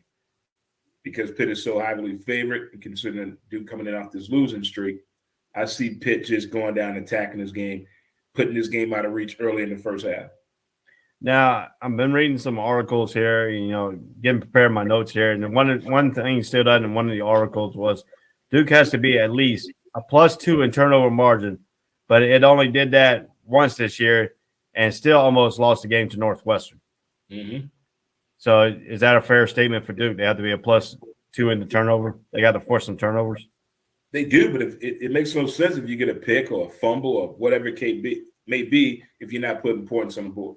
If Pitt has 5 turnovers and Duke doesn't score up none of those turnovers, what's the point?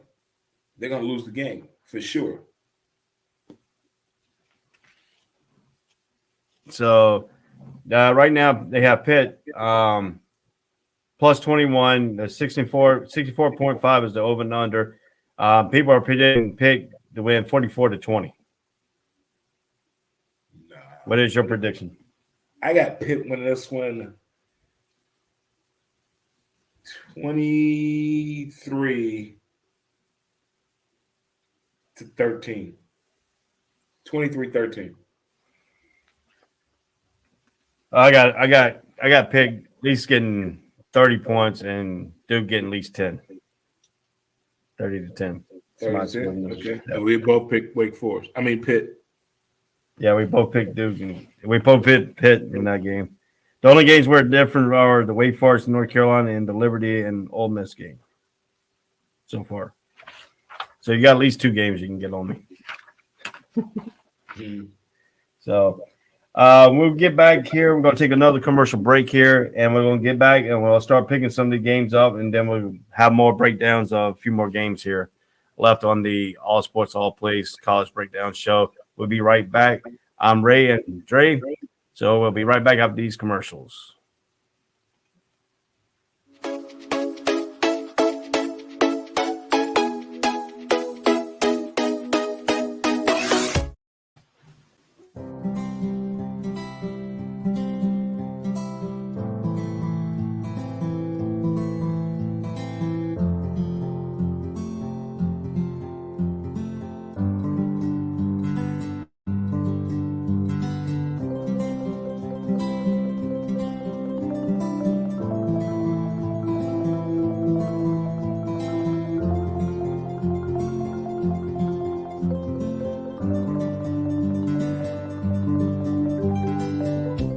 This is the Fox D Streaming Network.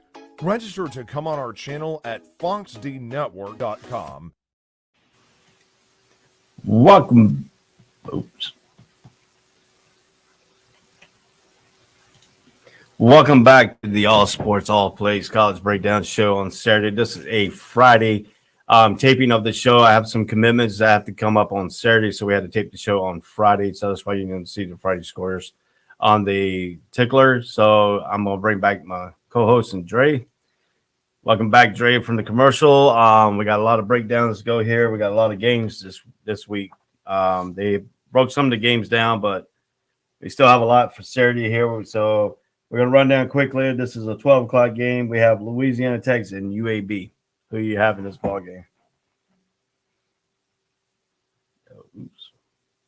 Well, UAB, man, I played ball down there, and I hate the fact they took that program away for a couple of years with their back. So I'm running for them, pulling for them. So you got UAB? Yeah. Yeah, that's what I have. I have UAB.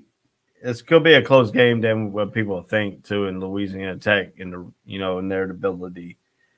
The Battle of Kansas State at Kansas. You mean the Wildcats in K-State? I don't like Kansas or nothing. I think Kansas State is going to beat Kansas in this matchup. Let's break down here. We have the breakdown of SMU and number 23 SMU going up against Memphis today. Memphis Tigers. Give me Memphis. We're going to talk about this one. Memphis. Let me see if I can find my notes from this game here. Let's see here. Memphis. Yeah, here we go. We're going to break this game down a little bit here for you. This game, number 23, SMU comes in 7-1, 3-1 the AAC. And Memphis come in 4-4, 1-3 Saturday afternoon. This game is going to be on ESPNU. The line in this game is SMU by 4.5. The series record Memphis leads 9-4. Can SMU needs to win to bounce back from its first loss of the season, the loss to Houston on a late kickoff return for touchdown to drop the Mustangs 4 spots in the top 25, and they still have a game against number 2 Cincinnati and Horizon. So you think this could be a letdown game when they overlooking to that Cincinnati game? It can be, but I don't think they're going to let it get out of reach too bad. Again, you got to remind them what's at stake and what's on hand. Sometimes it's easier said than done. I'm trying to pull up my notes here as well on this game, but that is what I'm coming up with right there. All right. And if you look at it, the facts and the figures are the same. Memphis is 5-2 against SMU in the series at home. SMU snapped a 6-game skid in the series last season. SMU hasn't won back-to-back games in the series since 2012-2013 season. SMU coach Sonny Dykes has won 24 games since the start of the 2019 season of it. Most of any FBS team in Texas. SMU leads the AAC, the American Athletic Conference, in both scoring offense of 42 points a game, and the total offense is 504.1 a game. Memphis is 34-4 in the Liberty Bowl since 2016, 9-1 with a Cyril Phil as a head coach. Memphis has conference high at 69 victories since 2014, ranked 10 nationally in the span. Memphis freshman quarterback Seth Hagan ranks 11th nationally with averaging 307.6 yards per game, and is 22nd with 16 TD passes. But he has missed the last game with an injury right shoulder. Is that going to be a problem for Memphis today if he can't play? No, I don't think it's going to be a problem for Memphis. I think, they one of those football programs, man. That whole team can get down and play and ball out, and they all know what's at stake when they're getting out there and getting at it, so to speak. But I don't think it's a problem for them at all. I don't think it's going to be a problem at all. No. Not at all. But you think Sonny Dykes has his team ready not to look ahead to that Cincinnati game? Because that's going to be a big game coming up. It is, but I think Cincinnati is even more trying to play more conservative ball than anybody else in a matchup like this, because they're the one more in the unfamiliar territory than anybody else when it comes to that. So I don't think the fact that Memphis is going to try to get off pace or off kilter on what's going on in weeks ahead as opposed to anybody else. No, I don't. So who you got to win this ball game? I got Memphis. I got Memphis winning this. I'm going to go with SMU on this one. I think SMU, Sonny Dykes is going to have them ready to play. So I got down. Now the next interesting matchup that we're going to talk about is the resurgence of the Miami Hurricanes versus Georgia Tech. This game is at 12:30. It's at the Hard Rock Stadium in Miami Gardens, Florida. ESPN3 is going to be carrying this game. Miami is 4-4. Georgia Tech comes in 3-5. So, what do you like about the Miami resurgence right now? It hasn't happened yet. It hasn't happened yet to me. I want this team to do well, but it hasn't happened yet. But I mean, with the freshman quarterback, the team is set up for Derek King, and he had a season injury. And then all of a sudden, this quarterback comes out past that North Carolina game. The second half of the North Carolina, fourth quarter of the North Carolina game, when they brought the team back to almost beat North Carolina. We've seen it kind of glimpse there. And then they went out and beat North Carolina State. And then they went out to beat Pitt. So they're right now. That was a good one at 38-34. I like that. But I'm still not seeing in all that what I need to see from the Canes yet to even believe in the program again yet, man. I know injuries are a part of the game, but there's more to it when it comes to the Canes. And they're not there yet. Not there yet. They're probably 4 years off from being where they need to be at. But yeah, you can look at it too. Miami's defense has been torched all year for all those turnover chain stuff and all the plays in the backfield. The Canes were hit for over 800 passing yards in the last 2 games. They're the worst ACC in time of possession turnover margins. We know that Georgia Tech likes to run the ball and pass the ball too. They trying to turn there. They still a few years away. Still, they still got all them option players on the team. They got to get this, back into whatever spread offense, whatever they're going to run. What does Georgia Tech have to do in this ball game to keep Tyler Van Dyke to go off on them? Tyler Van Dyke has about 1,400 yards passing now. He doesn't really have any true deep threat problems. I know you got Charleston Rambo out there as their receiver. They play a little bit with the running back game as well with Cameron Harris, but he doesn't even have 500 yards yet on the rushing. So this is all going to come down to very decisive making with the ball with Tyler coming in this situation right here. And he's been getting it done. I don't like the attempts. I don't like the decision-making sometimes when it's not opening up for him the way he wants to. But I like Tyler Van Dyke coming into this game. But you're talking about the running game, but Knighton has come in and has been energetic for him in the running game. He can break it. He gets past that. Tyler Van Dyke, I said that the running back, Cameron Harris doesn't even have 500 yards rushing on the year yet. And I said the receiving core, he needs to be able to stretch the field. That's what I was saying. But if the game comes down to Tyler just trying to throw the ball, I don't think it's going to come out in the benefit of them winning this game so convincingly. Yeah, everybody wants the Canes to be back, but the Canes are not always back all the time in that nature for people. Right, but they do have that one running back there in Knighton who has been interjected in here. And the last game when he played against Pitt, he broke a big run off by 80-some yards run to set the tone in that ball game. Mm-hmm.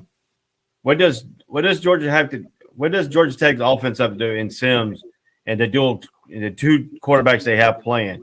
One passes the ball and one is a runner and / he can pass the ball, but he's not consistent enough in Sims. Sims is a Jacksonville native here.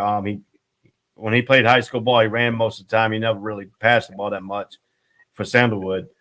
So what does Georgia Tech have to do to come out here? They're gonna have to pass the ball more than what they're gonna have to run for. Because if Miami is straight up put 8 men in the box, they're gonna have to make Georgia Tech throw the ball.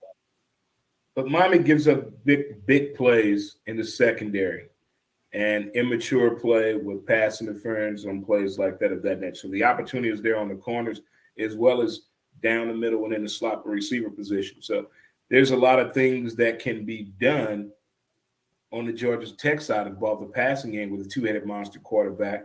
In the running game, when Miami gets into the mode of defending the pass, they run into confusion, as we've seen with too many on the field, arguments on the field, and even on the field on what your assignment can be when the team is trying to do a hurry-up or disguise their offensive scheme look with Miami. All right, so Miami's favored by 10.5. And the over and under 63.5. Some people got Miami winning 37-27 over Georgia Tech. Now, I got Georgia Tech winning this. Yeah, Georgia Tech winning. I will catch Miami when they're down. I know that game with Pitt is pretty big in their heart, but still, I don't see that turnover chain team I saw a couple of years ago. I don't see the team that's excited to take the field and ready for the challenge. I don't see that. I see a lot of hesitation. I see conversations going on as they're coming on the field. What the hell are y'all talking about? You should be running on the field with the enthusiasm to play this game. And I just don't see that with the Canes. Am I looking too much into this? Am I wanting more out of this program due to what they have been known to produce in the past? And I want them to do it again? Call up in the air. I just don't see that swag. I don't think those kids know they go to Miami. Put it that way. I got Miami winning a close one. I got Miami winning by a field goal, 35-32. They got a young kicker, too, little bitty fella. But now let's run a scenario here. Is Manny Diaz safe if Miami wins out the rest of their games this season? See, that's the thing. We're so quick to push people out. Who's coming in? So his job is safe for me. His job is safe. There's nobody out there. And let's hit somebody in the Florida Gables 7-on-7 football institution, or someone is coming in and bringing 6 offensive players to the program, as what happened to Miami back in the day, about 8 years ago, when that coach brought in damn near a whole high school from the same high school championship team. And now, if something like that can happen again, oh well. But in the long run, they didn't win anything big. I think they won one bowl game when that happened. And everybody got hurt, dropped out of school. Things happen outside of the university that got the distraction totally away from football. So I don't see, if he's on the hot seat, who the hell coming in? Who's coming in? Ed Reed, that's not for him yet. It's not for him yet. Not for him. How about the name of Butch Davis that's sitting down in Hell no. Butch had his shot down there. No. Stay in your lane, Butch. I'm tired of recycling these coaches. I know. I'm just saying though. That's somebody was saying that. I'm reading some of these coaching jobs and stuff like that. I like to research on coaching jobs and see who's going to be out there, who's not, and what they're saying. And one person's put out there, hey, Butch Davis is already in that area with the Florida Atlantic, running. You know, he can bring in that South Florida crowd. He's a good recruiter, but the problem is all his stuff that goes on. What he did in North Carolina, he did in Miami, leaving in bad taste and stuff like that. So nobody wants to do that again. And I got your point there, But, when they say Jimmy Johnson left, it was because that he knew Florida was coming off probation and he knew he won't get enough recruits. That's why he took the Dallas Cowboy jobs. Yeah. So you got to see what's coming ahead. You right. got to know what's coming ahead. And all these coaches nowadays, they talk to each other. Believe it or not, what we believe, I'm not saying they hang out. But we're sharing the bad shit that's on the way. And there's a whole lot of bad things behind the scenes in college sports, period, that these coaches are really willing to share the good information that needs to be shared. Watch out for this, watch out for that, and watch out for this. Well, the next game we're going to go into here is going to be Appalachian State at Arkansas State. So what do you see in this ball game? Not me watching it, just watching the ticker. But I like Boone, North Carolina, regardless. I love them kids up there. Ever since they beat Michigan in the rumble that shook the South, I'm pulling from App State. And those kids can party. Yeah, Red Wolves, Appalachian State comes in 6-2. Arkansas State Red Wolves come in 1-7. Appalachian State beat Coastal Carolina about 3 weeks ago in Boone, North Carolina, and they have been winning ever since. They have their own destiny in the Sun Belt Conference.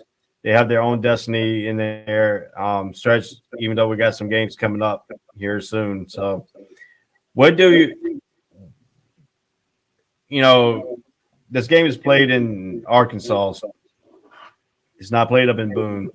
So, I mean, can Arkansas State give them a game? I mean, anything is possible, right? Anything is possible, but reality and actuality and realism is going to set in. We're way out of character here. I know it's just App State. I know you have the advantage of them playing in Arkansas, but I got App State being a real professional team in this situation and going down there and handling business. Yeah, I got Appalachian State myself.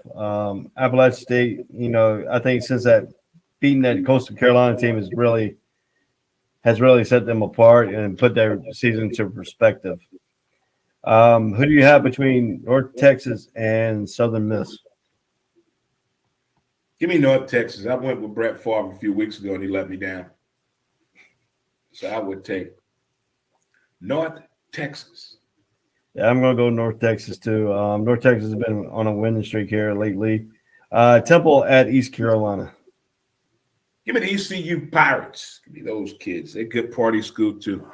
Yeah, the Green Hill's going to be alive after this game because that's where they go and party after the football game. Mm-hmm. University of Louisiana Monroe at Texas State. Ooh, give me University of Louisiana Monroe.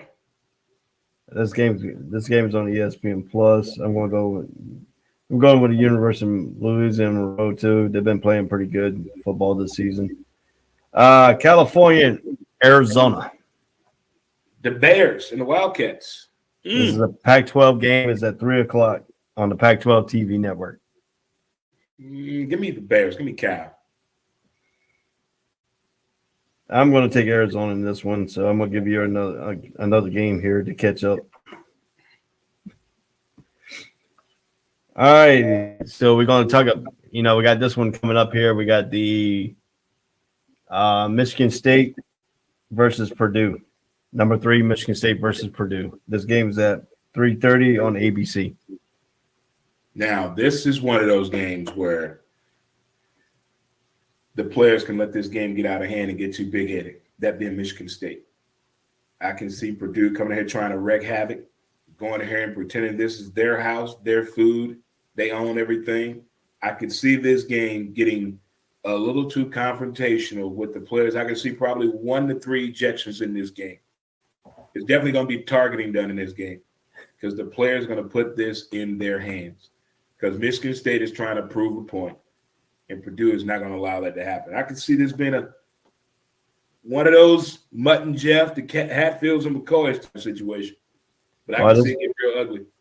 This game is played at 3:30 at Ross Age Stadium in West Lafayette, Indiana. The game is on ABC. Michigan State comes in at 8-0. Purdue is at 5-3. This is a tough Purdue 5-3 team. The record doesn't show what they have been doing this season. They're saying the Heisman front runner is Keith Walker for Michigan State. Do you see Purdue really stopping him? If Michigan can't really stop him, you think Purdue's going to stop him? I think Purdue is going to either give the perception and make Michigan State do something else. A lot of decoy going on here. I can see this being a chess match between the coaches, but the players are going to definitely define the outcome of this game. But I still think the emotions are going to get a little bit too high from Michigan State players other than Purdue. Because Purdue has nothing to lose going there. They can just go out here and handle business and piss off the relatives right here. Kiss the sister in the mouth, slap the uncle right in the private part type of situation. I can see them getting real testing in this game. Who has to play the more perfect game? I think Michigan State does. The pressure is on them. They have to play a damn near perfect game. Everybody has to be on their best behavior. Yeah, I like the statement I read up on my research here. This one person put in here the statement. This isn't a Drew Brees, a Billy Dicken, a Kyle Orton basketball on grass type of team. It's playing this game like it's 1920s again. The Boilermakers have yet played a game this year with a point total over 51 points. Wow. Unlike Michigan State, Purdue doesn't get hit with penalties. It gets flagged the fewest times in the Big Ten. But the defense only given up 314 yards per game and is great on third downs. Overall, is more about ball control than anything else. Who's going to win the time of possession in this ball game? That's going to be the key. Purdue's going to win the time of possession because they want to put Michigan State in an uncomfortable situation, either trying to prove that they're the record that they are, or trying to prove that they're Michigan State, or trying to prove they should be dominating this game. And that's where mistakes happen in the game, when you're trying to do something out of character that's unfamiliar to you. So what? They're holding on to the ball. You just must score when you get the ball. If you have the ball 80% of the time and you don't put nothing but 10 points on the board, the opposing team still should win that game. Win the game. Will Kenneth Walker III, will that scare Purdue's defense? Because he can score and matter. He's a home run hitter. Yeah. I mean, of course that's going to scare Purdue, but it's not going to put them in a situation where they're scrambling on defense, trying to figure out what to do. I don't see them yelling at each other on the field due to missed assignments. I see Michigan State more of the one that has to do everything right as opposed to Purdue. If the home run hitter doesn't get open, I can see Michigan State panicking. Well, they better go back to a situation they missed Kenny Walker on the third. Because Purdue, you said, again, the record doesn't speak for itself. They're a very handsy team, not to get caught with the handkerchief, and then they're stingy on the points. No one has scored over 51 points total together. That's combined. That's impressive. Let's see here. The Boilermakers pass defense that came up with 4 picks against Iowa and 4 more against Nebraska in the last 3 weeks will come up with a few against Peyton Thorne, who threw 4 interceptions in the last 2 games. Michigan State will once again find a way to win. Is that going to be a case in this ball game? They're going to have to find a way to win. Yeah, I think Michigan State knows how to win this game. The thing is, the players are going to try to do too much, and that's going to cause a bad situation. Now, coach is going to have his head set up here, yelling at everybody, trying to figure out what happened, what went wrong. But I don't see them in a panic situation of Michigan State. All right, Michigan State is 20. Some experts got Michigan State winning 23 to Purdue 17. Michigan State's favored by 3. The over and under is 54. What do you say in this ball game? Who you got winning? Man, I love this Purdue situation in this game to be spoiler. You know what? I'm going off on the edge. I got Purdue winning this game in an upset, 23-20. Upset. What I saw about Michigan State, I think they're for real. I think Kenneth Walker III is great. I mean, I've seen him play at Wake Forest University. That was just a glimpse of what he could do when he got here with Mel Tucker's put him in good situations and making him effective and leaning on him. I think he's going to be too much for Purdue. I got Michigan State winning 28-21. So we got different teams again. Sweet. Yeah, I'm helping you out a little bit here. Helping you out. The next game we got on our list to break down here is the next game that's coming up on our list anyway. It's the Tulsa at Cincinnati, number 6 Cincinnati. Now, my question to you, does Cincinnati have to dominate this game and blow this team out to push them up into that college playoffs? Who's the coach at Tulsa again? Tulsa, let me find out. Not sure. But we know Fickle is the guy at his name for nothing. But he does something unique that I found out about. Anyway, I'm looking forward to seeing this Cincinnati team. Cincinnati, Wake Forest are the two teams I really want to see beginning to end. I want to see what this is about, the hype. The highlights don't do me justice. I got to watch this game myself. I know what Tulsa's been able to do against teams, whether the underdog or come in evenly kill the matchup, taking advantage of being a pass or run the ball, the defensive schemes. I get all that. But I'm hearing so many adjectives about this Cincinnati team. I just can't wait to see the game itself.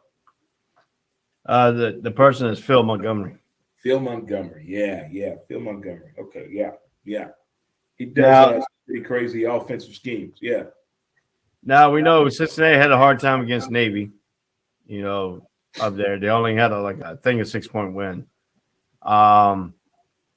They're talking about the one guy, when I'm doing my research, he said the Bearcat has to make a statement win at home against Tulsa. This is going to have to be a blowout win. Do you think this will have to be a blowout win for Cincinnati to move up in that playoff? Cincinnati does not have that dog in them to go out there and blow out a team. They don't have what Louisville had in them when Louisville was coming up the program, blowing out people. Now, if Cincinnati had that dog in them, yes. They're too conservative because this is new territory. They don't understand how the food chain moves in college football, how to move up that chain.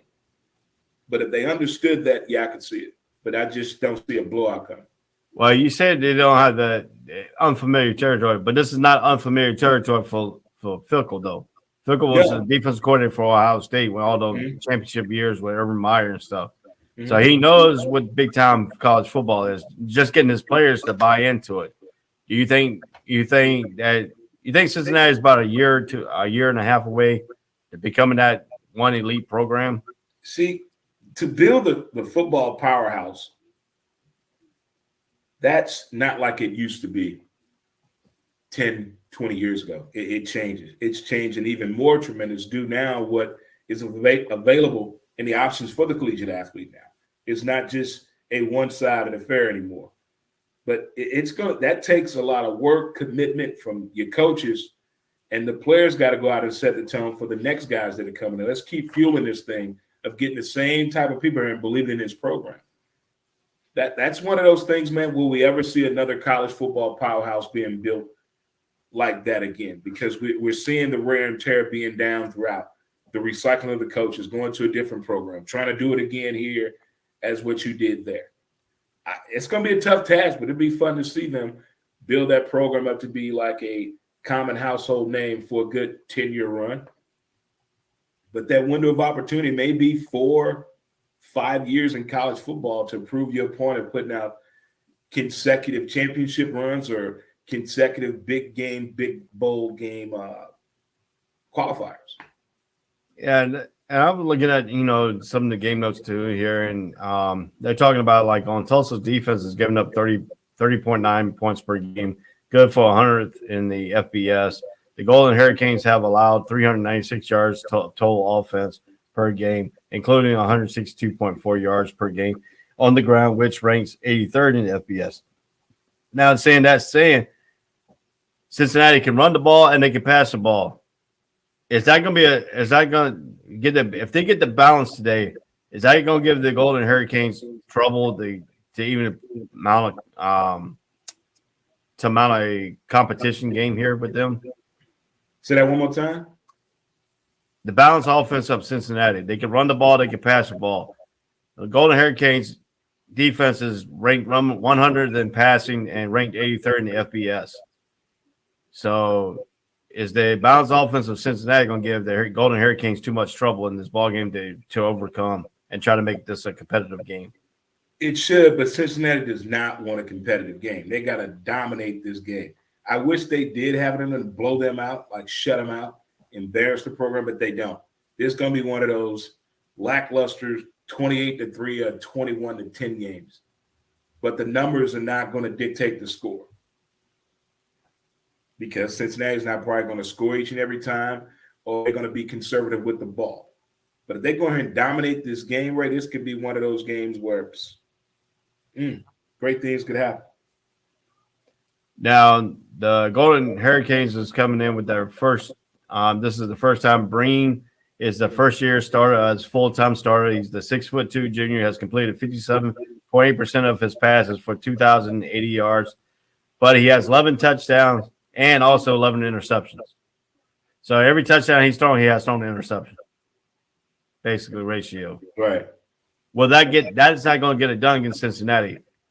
If he turns the ball over every time he throws a touchdown, he turns the ball over at the same time, and Cincinnati scores.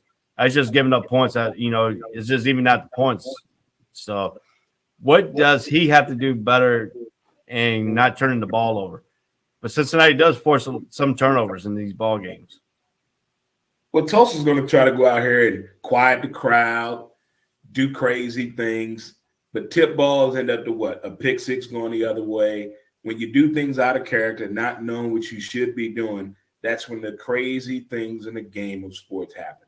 And if Tulsa goes out here trying to do trick plays and the double pass and the onside kick, I'm fine with. The fake punt, that's going to get you in trouble. But trying to do something out of character to prove a point that you can compete with this team or you can slow them down, good luck. And last week, Tulsa snapped a winning streak falls short versus Navy. Tulsa snapped a 2-game skid as last week with a disappointment 2017 loss at home against Navy. The quarterback Davis Breens completed 12 of 23 completed 12 passes and 23 incomplete passes for 165 yards with 1 touchdown, 1 interception. That's not going to cut against Cincinnati. No. So you're going to need some missed tackles. You're going to need something. You're going to need something for sure, for all that to transpire for you. So we're talking about all this transpiring here and all this stuff talking about. Where do you see this game? Do you see Tulsa winning this game, or do you see Cincinnati winning this game? I see Cincinnati winning this game, but not like a 70-3 game. I see them possibly not even scoring 30 points, but I see them. The numbers are you're gonna look at the numbers and swear to God they score 84 points. But something happened, they stalled here and there. I can see these guys probably scoring 28 points, probably 28-10, 28-13. I see it a little bit different that way. I think Cincinnati is going. I think Cincinnati's mad what they had at the college poll. I think they got, they're going to think they got snubbed in the college playoff rankings. They're going to come out. I think they're going to kill this team. I think this game is not going to be close. I think this game will be like 44-10, Cincinnati. All righty. So now we're going to get to the interesting one here. Navy versus Notre Dame. And I was doing some research. I don't know if you know this or not. Notre Dame has played Navy every year. The reason they played is because Navy helped out Notre Dame. Notre Dame stayed open because of Navy. So the coach said we're going to play back then. The coach said we're going to play Navy every year. They have been playing Navy every year. So the history of Navy and Notre Dame football kind of goes hand in hand. I think that's why they have the same colors, because I think, Notre Dame is showing appreciation to Navy, and by the scheduling this game every year. How does the Navy stay in this ball game today at Notre Dame Stadium?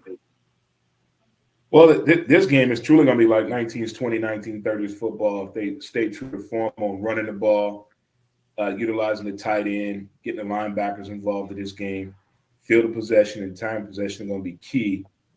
Navy has the ability to slow down Notre Dame, and Notre Dame is in a position to prove they're not the same team that lost the 9 overtime game. They're a team that everyone had predicted to be in the bowl predictions, the top championship, playoff picture, and all that. So Notre Dame is going to try to come out here and shut out Navy, run up the score. We know Notre Dame is that school that will do that. They will. But we know Notre Dame is not – Navy's not going to have passing the ball. They're not going to run for 250 yards in this game. We may get 10 yards for every 4 rushes.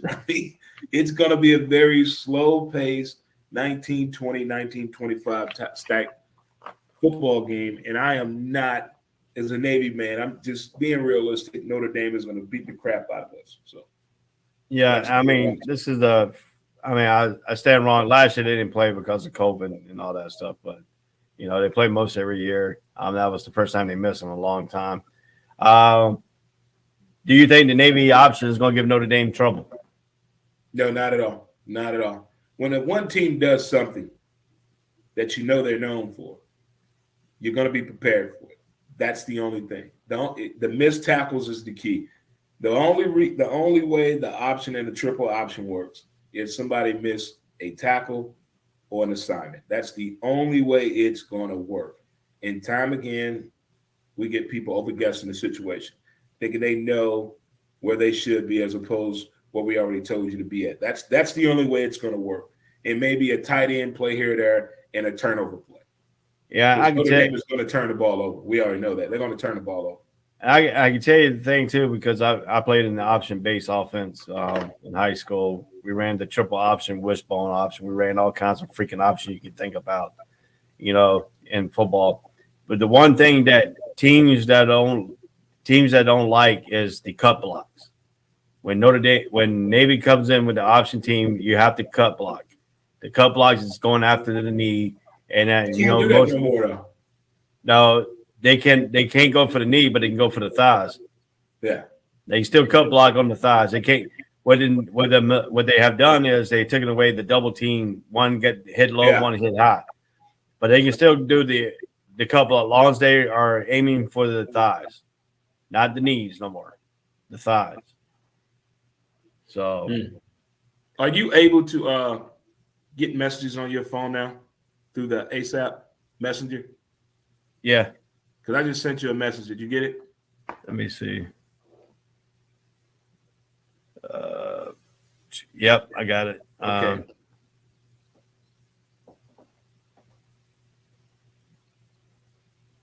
Okay, you can go. I'll finish up this stuff. Okay. Stuff like that. So. All right. All right, man. You can jump back on if you have a chance or. Okay, if I finish in time. All right. Okay.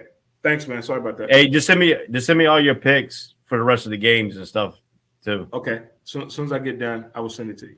All right. Thank you. Thank you. Yeah, no problem. All right.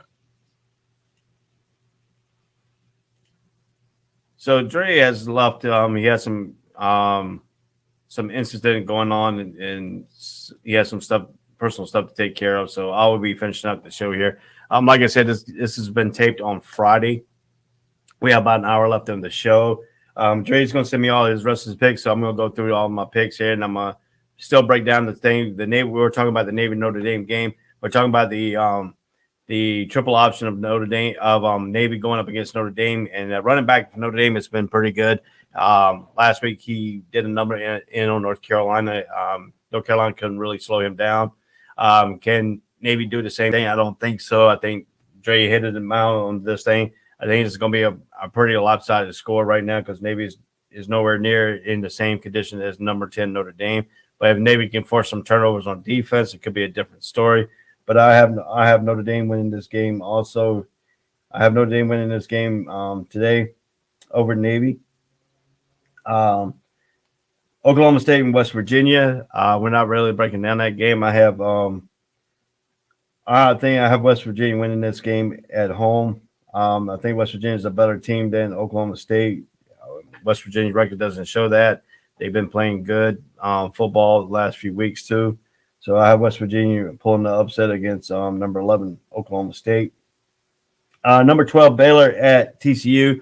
We talked about Gary Patterson early in the show. We're talking about he was let go from him and the university had a new mutual agreement. He's no longer with the university as a head coach. He's no longer associated with the university, not coaching. So I think that's going to do an effect there. I think Baylor's going to run dog on TCU. I have Baylor winning this ball game. I'm pretty much big on this thing here. Like I said, Dre's going to send me all his picks for remaining games. So I'll have the updated things once I get all his picks in on this afternoon. Let's see here. Do I have? Yes, I do. We're gonna continue our matchup here. We have Auburn versus Texas A&M. I'm gonna break this game down a little bit. This is one of our mini games of our 19 games that we have to break down here today. We have broken down a total of 1, 2, 3, 4, 5, 6, 7, 8, 9, 10, 11, 12. With this game right here, we have broken 11. We have broken 11 of our 19 games that we had on our schedule to pick here. Actually, we have 12. We just did the TCU and Baylor one. Wasn't really not too much of the talking about. This game is on Saturday. This game is on November 6th. Like I said, this has been pre-taped. I had some pre-engagements to do on Saturday, so we had to tape this show early. Dre Montez was here for the first 2 hours of the show. The last few hours, he had some personal issues he had to take care of. So if he comes back, he'll jump back on. If he can't, he'll send me all his picks in. This show has been taped on Friday, so you don't see the Friday night games on the tickler. You see the Tuesday night games. Ball State 31, Akron 25, Miami of Ohio 33, Ohio 35, Eastern Michigan 52, Toledo 49. Wednesday night game final was Central Michigan 42 at Western Michigan 30. Northern Illinois 47 at Kent State 52. Thursday night scores, games final. Georgia Southern, the only Thursday night game was 17 to Louisiana 21. That was the final. So you don't see the Friday games. Like I said, this has been pre-taped. You don't see any comments coming in. We had a pre-tape because I had some prior engagement that had the 10-2 on Saturday. My nephew is playing baseball here in Georgia, so I'm going to go see his game and stuff like that. So this game we're going to talk about is going to talk about the Auburn, the Tigers, the War Eagles. They call themselves versus Texas A&M. This game is at 3:30 at Kyle Field, College Station, Texas. It's going to be on CBS. Auburn 6-2. Texas A&M comes in 6-2. Texas A&M is the only team to beat Alabama this year. Bo Nix he was set down.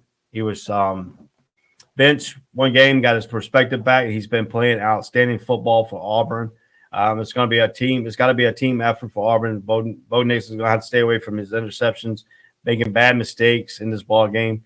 The junior has passed for 200 yards, passing in every SEC game. He is making more and more big plays, hitting over 10 yards per throw for the last 2 weeks. The defense was able to hold its own against the dangerous but banged up Ole Miss offense. The running attack is balanced things out, and the team played more and more confidence. And that's what they're going to have to do today. The Tigers have won 4 out of their last 5 with one loss against Georgia. Beside Knicks, how is it? This is all working out. The defense is getting into the backfield with the offensive line has been solid, and everything it should be helped by Texas A&M passing game that is coming into this game struggling. So Texas A&M struggling on the pass game. Bo Nix's passing game is good. That's going to help out the defense against them. But Calfield, the 12th man in Calfield, they named the crowd the 12th man. They've been very vocal there. It is a tough place to play. Auburn knows that. Auburn is familiar with how Jumbo Fisher's offense and his defensive scheme, so that's not going to be a surprise for them for this. What does the Aggies have to do? They have 2 weeks off after winning their last 2 games by a combined score of 79-28, and now it's time to win a really, really big game against A&M. Still needs another Alabama loss to go with Auburn, but it'll grind. Alabama still got to play Auburn, but it will grind itself way out.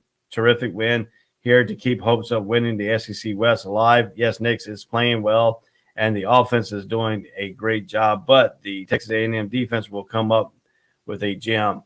That's what they're saying here. That's what some of the reports are coming out here. Texas A&M is 4.5 favorite. The over and under is 50 in this ball game. Some people are saying Texas A&M is going to win 28-23. This will be a close game. This can probably be one of the more physical battle games in the contest today. I think this is probably most of the interesting contests. You got 2 ranked teams going at each other. Number 12 Auburn and number 13 Texas A&M. Auburn is ranked number 12th in the college playoff bowl. So what do we see here? What can Auburn have to do in this game? They got to run the ball. They got to pass the ball. They got to be a balanced offense. They got to put pressure on Jimbo Fisher's offense and hoping that the Texas A&M pass game is still struggling. The running game has been excellent. If they can stop the run and make Texas A&M one-dimensional and make them throw the ball, and hopefully they struggle on throwing the ball, and your defense plays good, Auburn can pull out a win in this game. To me, they're playing in Calfield. I think Texas A&M is going to win this game 28-23 myself. Like I said, Dre will be sending me his picks in, so we'll still do the pick 'em. That's who I got. I got Alabama. I got Texas A&M winning because they're playing at home in Calfield. Calfield is going to be a real effective for them. So that's what I have here. For this ball game. Let's see here. Let me bring over this my other thing over here. Let me bring this back up my notes. Because I split my games up in half here. We just got finished the first half here of this ball game. We're going to go ahead and pick some teams here before we get to our next really breakdown. Idaho State at number 15, BYU. BYU's been playing good here the last few weeks. They played burn against Virginia last week and won a high-scoring game there. I think BYU is going to be too strong for Idaho State. I think BYU winning this ball game. Number 21, Wisconsin at Rutgers.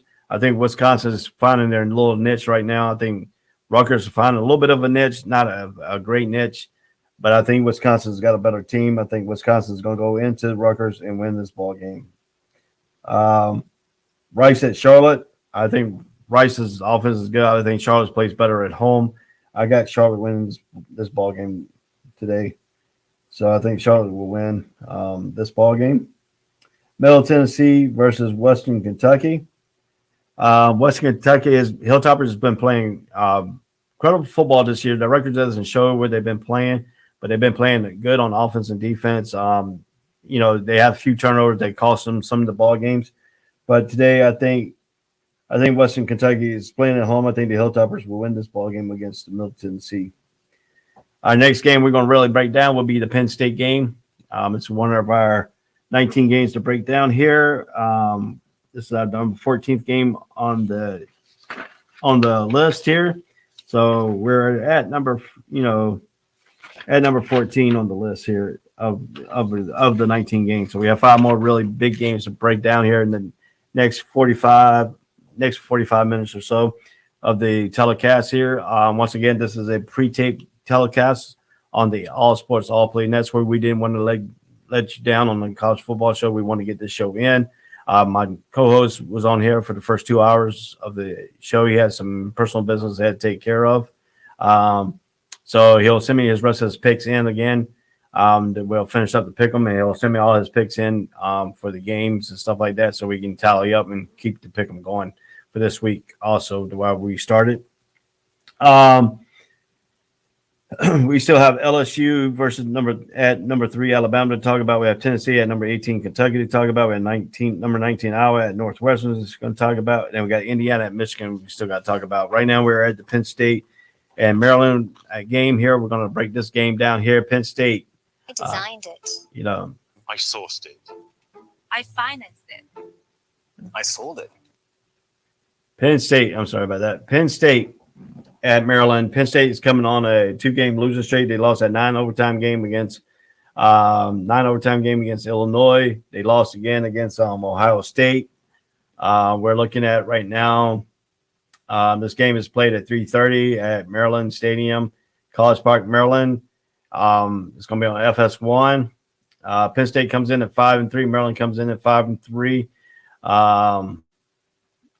Let's take a look here. Let's take a look at Maryland. Why will Penn State win this game? That's going to be a good key question here. Will Penn State, offenses get a little bit better here? They've been struggling here. The defense has been giving up some points. Not so much points against Illinois, but a lot of points against Ohio State. They played pretty good against Ohio State. Maryland is 5-0 when it throws 300 more yards, 0-3 when it doesn't get there. Penn State has only given up 200 yards 3 times and over 300 yards once. C.J. Stroud from Ohio State got 305 passing last week, and that was a string. So, Penn State's passing defense has been pretty good all season long, so that's going to be the thing. If Tua Tagovailoa has to throw some more than to get that many yards, the picks will eventually flow. He does turn the ball over a lot in these pass-heavy ball game. The Nittany Lions pass defense should be terrific. The secondary has a ton of talent. The pass rush should be good enough, and it should work. While a bunch of plays will be in the backfield. That's what Penn State needs to do. They need the defense to create enough plays in the backfield to control Maryland. Maryland can score if they get above that 300 passing yards. Penn State running game has been struggling. It has hit 100 yards in the last 5 of the 8 games. It's only gotten 200 yards against Villanova and Ball State. Relying on consistent passing game with his attack is a concern. Maryland defense hasn't been anything special, but it's good enough against a pass rush to be bothered, and it should be just effective enough to help control the clock. The Terps offense doesn't grind, but it should be able to own the time of possession battle against the quick pass of Penn State. Maryland shouldn't mind making this a bit of a up and down game, a shootout. Like I said, Penn State 3-game losing streak for Penn State should finally be able to settle here today. I think so too. I think they're going to create enough turnovers, getting them by in this ball game. They're favored by 10.5 in this ball game. Some people are saying Penn State 34, Maryland 17. I got a little bit closer now. I got Penn State 28-21 over Maryland in this ball game. So I'm picking Penn State over this game here.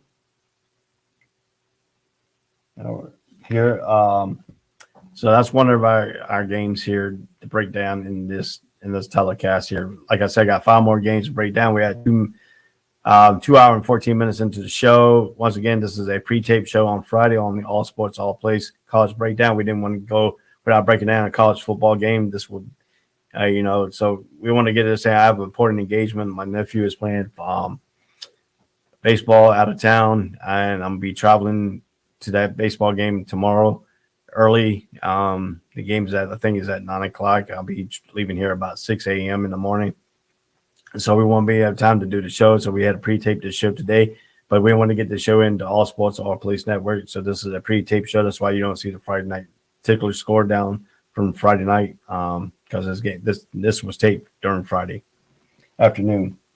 Rhode Island at UMass.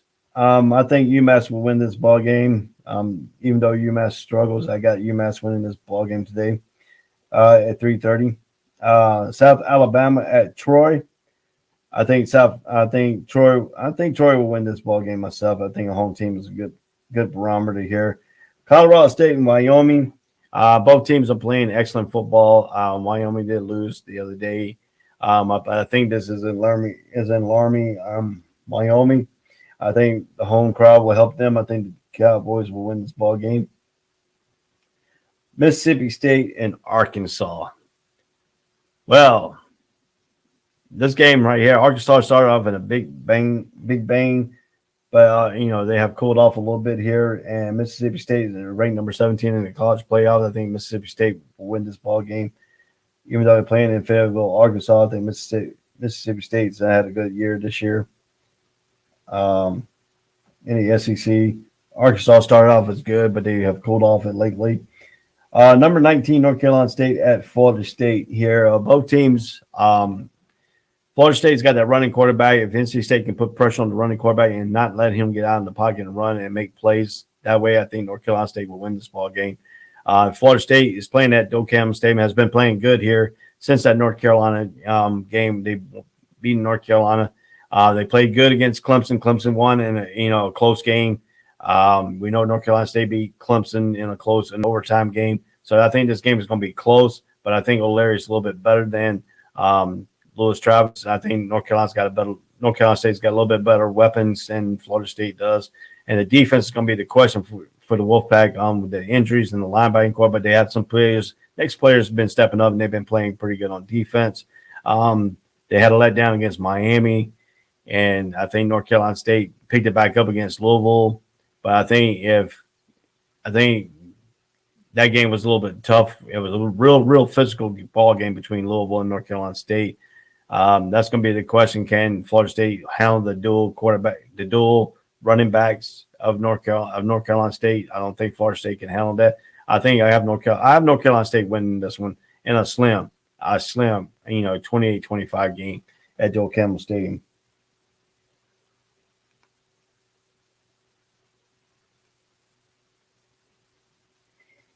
Tulane at FCU, University of Central Florida. Tulane's been played great football game, but they've been struggling here lately. UCF has been playing great. I'm gonna give the edge to UCF on this one. So I got UCF winning this ball game. Utah State at New Mexico State. Utah State has been an up and down team this year. They've been playing physical football. They've been playing excellent, football at times, but they've been up and down. They've been too mediocre. New Mexico State hasn't been really the New Mexico States we have seen in the past. I'm going to give the edge to Utah State going into New Mexico winning this ball game. Marshall at Florida. I still like Marshall, even though Marshall has some history in the past. In 1969, we all got to remember that 1969 team that, lost their lives and stuff. That still, haunts me today.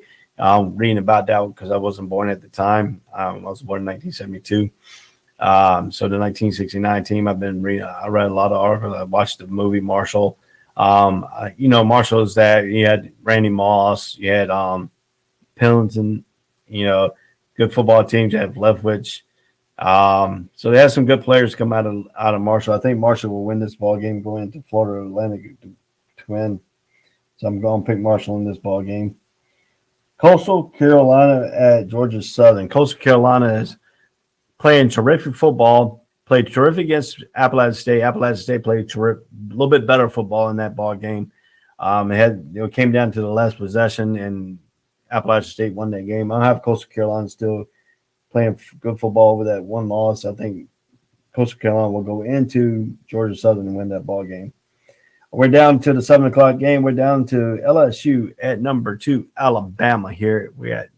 So we're going to break. This is one of our breakdown games here. This game is at 7 o'clock Eastern time at Bryant-Denny Stadium in Tuscaloosa, Alabama. This game is on ESPN. Alabama comes in at 7-1. LSU comes in at 4-4. Ed Orgeron knows he's on his way out of mutual agreement and stuff like that, but he's still the coach at LSU right now. We know LSU is going to be up for this game. We know LSU had, terrific, playing against Florida when they beat Florida with the counter trade. That's not going to work against Alabama. They're going to have to play smart football. They got to play penalty free. They got to get that running game going. They got to get a little bit of passing from Gus Johnson. So what do we see here for Alabama here? There's going to be no pressure for LSU. LSU has no pressure in this ball game because they have no pressure in this ball game. So hold on one second. My wife texts me here. So however, Florida has proven it could run on the Tide. LSU has 2 weeks off to rest up to get some of their players healthy. They have pounded away early to give it a shot, but this will be more about whether or not Max Johnson can get into a groove.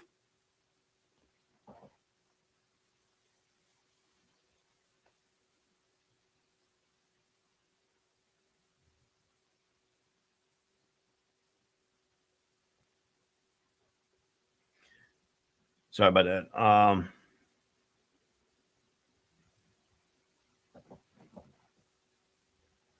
Yeah, so LSU and has to get this stuff. Tennessee,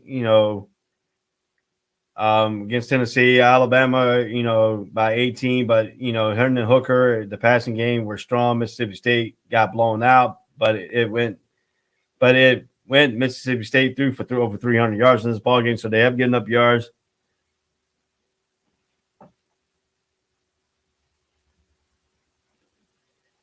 And so that, and then after, the Tide and all that thing. So can they really LSU stay in this thing? I think LSU can, but would Alabama just take it away because they didn't cook in, home crowd, the fourth quarter, the lights blinking and stuff like that. But Alabama's going to have a little bit of pressure on them because they got to keep pace in the college playoff, even though they are the Alabama. I don't think a 7-2 I don't think a 2-loss Alabama team is going to make the college playoffs. I think they have to keep it a 1-loss win to stay in the top 5, top 6. Even though your name is Alabama, I think Alabama's got a lot of gimmicks. I think the Gators have shown a little bit of way. I think Texas A&M showed you a little way.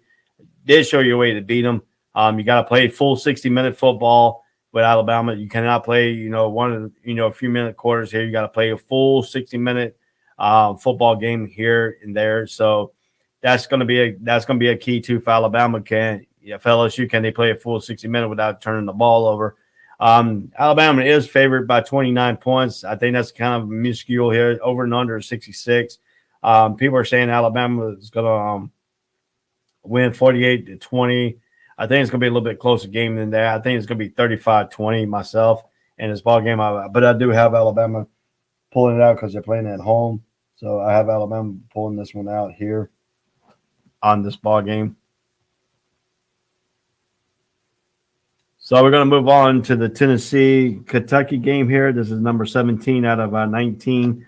Really break down here. Now we still got a lot more football games to cover here. So we'll break that down here momentarily here. Tennessee, Kentucky. I see this is going to be a good game. I'd say Hendon Hooker. I've seen him play at Virginia Tech. He played that 1-6 overtime game with North Carolina. He took control of that game up in Blacksburg, and this game is at 7:00 at Kroger Field in Lexington, Kentucky. Kentucky's pretty good at home. Tennessee is a 4-4 team, but that 4-4 team is Mr. Screw because they've been playing great football here. Teams are winning, even though Alabama beat them by 18, and they beat, and then Ole Miss won with that bizarre ending at Tennessee. I think Tennessee has been playing good with Hendon Hooker at the quarterback position. This is not going to be an easy game for Kentucky. This is not going to be an easy game for Tennessee. Kentucky has been improved. Kentucky beat Florida in Kroger Field. They lost to Georgia up in Georgia, up in Athens.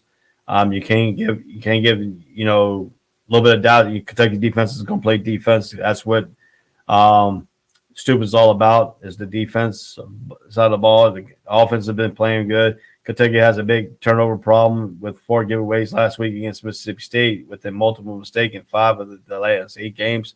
Tennessee has forced some turnovers, so that's going to be a key for Kentucky. Not turning the ball over, not giving Hendon Hooker a short field to produce. Kentucky did have, Tennessee have scored 62 points in one game against Missouri. I've been in Missouri on the road, so he's been playing good on the road. The key is not turning the ball over. Big key is Tennessee's attack with Josh Heupel. We know his attack at UCF now. He's bringing that attack to Tennessee, and Tennessee is now done. I think they're still a few years away with some of his recruits to give him some projection here to get them to win the football game. So, I mean, this is what we got to see here in this ball game here. So, Tennessee is going to look good in this game. Tennessee offense might be great, but the defense is getting runned over. It allows close to 1,110 yards of total offense to Ole Miss and Alabama over the last 2 games, holding them in the key moments against the run was big issues. Ole Miss moved quickly. McElroy got beat up, but he ran the ball well. Alabama pounded away. Kentucky will do a little bit of both. It's no conceit that the lost games when the Wildcats ground. You saw games against both Georgia and Mississippi State. Tennessee can't hold up while those two can. Kentucky will run the ball well. They hindered on Kentucky's running game. I do too, but I think Hendon Hooker is going to be the key. I think Hendon Hooker's passing attack at Josh Heupel. It's going to be a close game. Kentucky's favored by 2 points. Over and under is 57. The final score 30-26. I'm gonna have Tennessee winning this ball game. I think Tennessee is gonna go in there and pull this upset. I think it's gonna be 35-30 in this ball game. So I have Tennessee winning this game. Iowa and Northwestern. That's one of our key breakdown games here too. One of almost our last breakdown game here. Fully break down, then I'll go through the run sheet and pick the teams here. Number 19, Iowa at Northwestern. We know what Iowa has done in the last few games. This game is at 7 o'clock Eastern time. The venue is Ryan Field, Evanston, Illinois. It's on the Big Ten Network. So you can watch it. Iowa comes in at 6-2. Northwestern comes in at 3-5. Northwestern had last year, the pandemic. I think the crowds are really messing up Northwestern's thing, Fitzgerald. So finally, an offense that's more like an Iowa liking. The Hawkeyes might be having issues, but Northwestern's defense has gone another level of mediocre. It's a little moment of against Rutgers, and it was good early on against the bad teams, but put up a bunch of meaningless yards in the second half against Northwestern, but it fell off a cliff over the last month.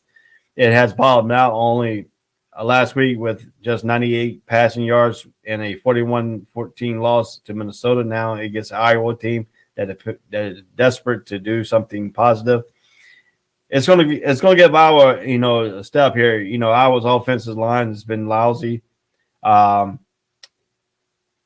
It's been eating. Northwestern has allowed 300 yards rushing in 3 of the last 4 games. Finally, it's time for the Hawkeyes line to blast it up. I think the Hawkeyes are going to really dominate this game here today.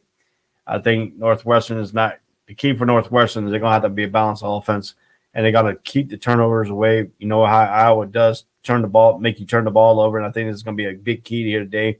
I think Northwestern is going to turn the ball over. I think this is not going to be a good day for Northwestern. Even though they're playing at Northwestern, I think this is going to be a lopsided game. I think Iowa's going to blow them out in this ball game. Iowa has plus 15 turnover margin, and it was in 6-0 in the second best team in the country. Many forced turnovers.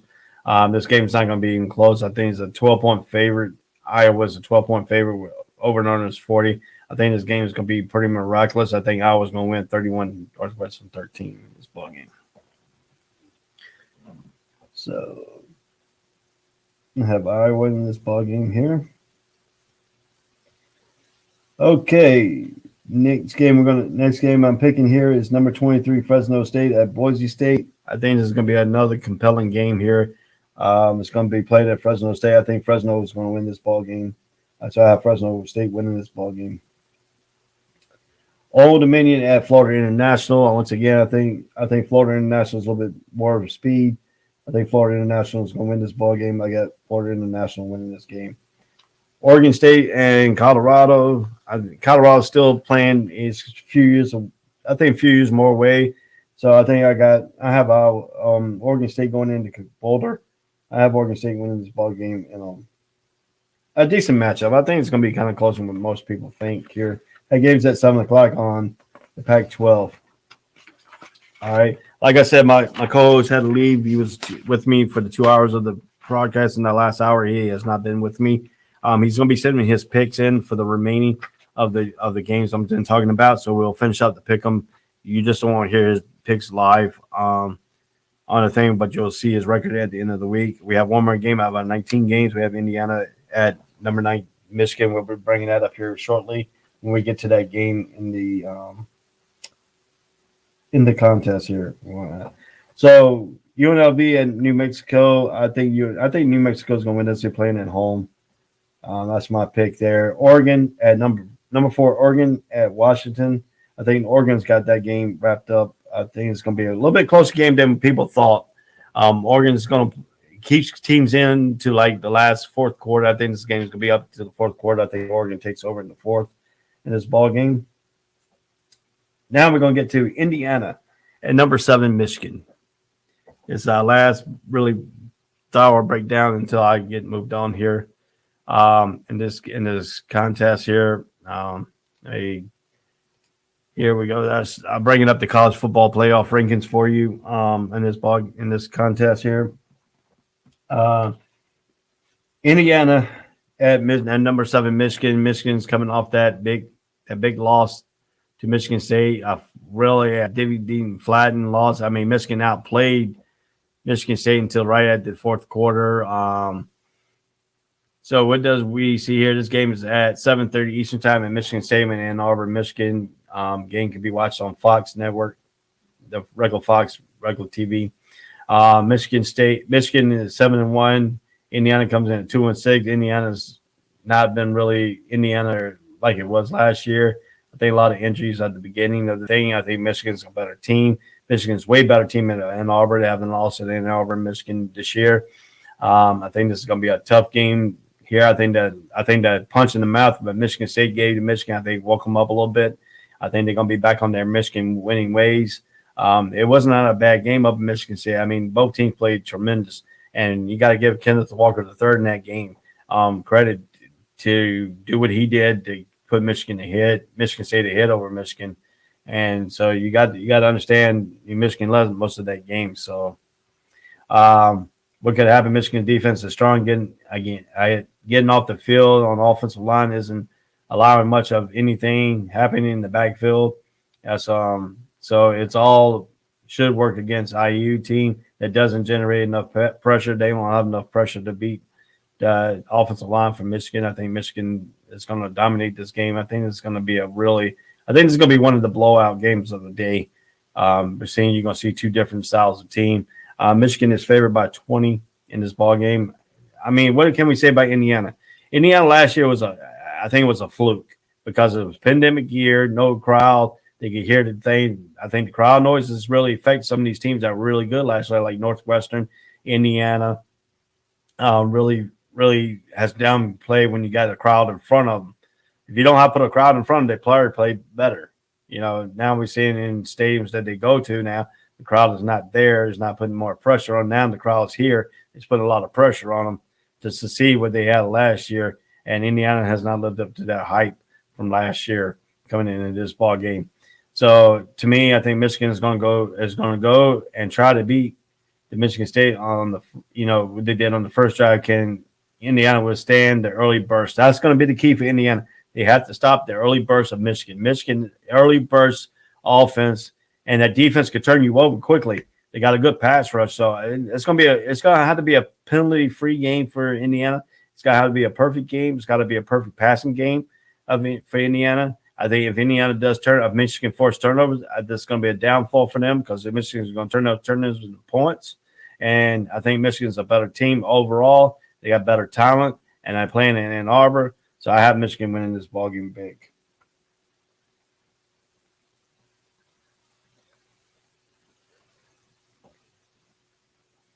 So I have Michigan winning this ball game here. That's our last really deep breakdown here, but I will break down some more college football here today. We got the next game I really want to talk about. I wish Dre was here. It's this Florida Gators versus South Carolina in today's ball game here.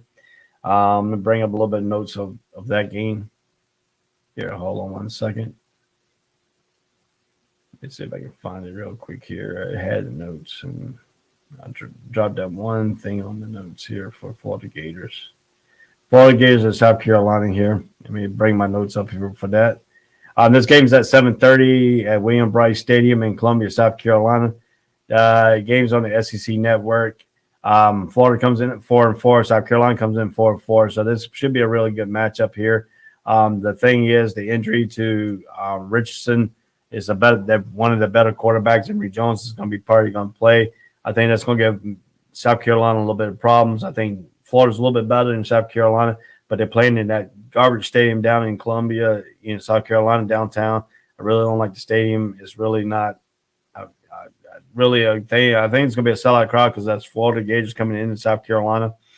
South Carolina has a terrific group of running backs that just can't get going. There are plenty of positive in Shane Beamer's first year, but getting the ground attack going has to be the issue. They failed to get over 100 yards in the last 5 of the last 7 games they've been playing. On the flip side, South Carolina defensive front has only allowed 230 yards rushing, more than 3 of the last 5 games, and is 0-4 when giving up at least 184 yards rushing. Florida is averaging 243 yards on the ground. That's due to Emory Jones at quarterback, so it gives them a dual threat quarterback. That's what Florida's going to play. He has to rely on. His passing, he can pass the ball, but he's inconsistent in passing. He does do a lot of turnovers. South Carolina can force a lot of turnovers, put a lot of men into the box, make them pass the ball, and hopefully they can force some key turnovers and get short field position. I think you can put a lot of pressure on Florida there in the day, but I think Florida comes back strong in this ball game. I think Florida will win this ball game today. Florida is favored by 18. Some people say Florida 38, South Carolina 16. I think it's going to be a little bit closer than that. I think it's going to be Florida 28, South Carolina 14.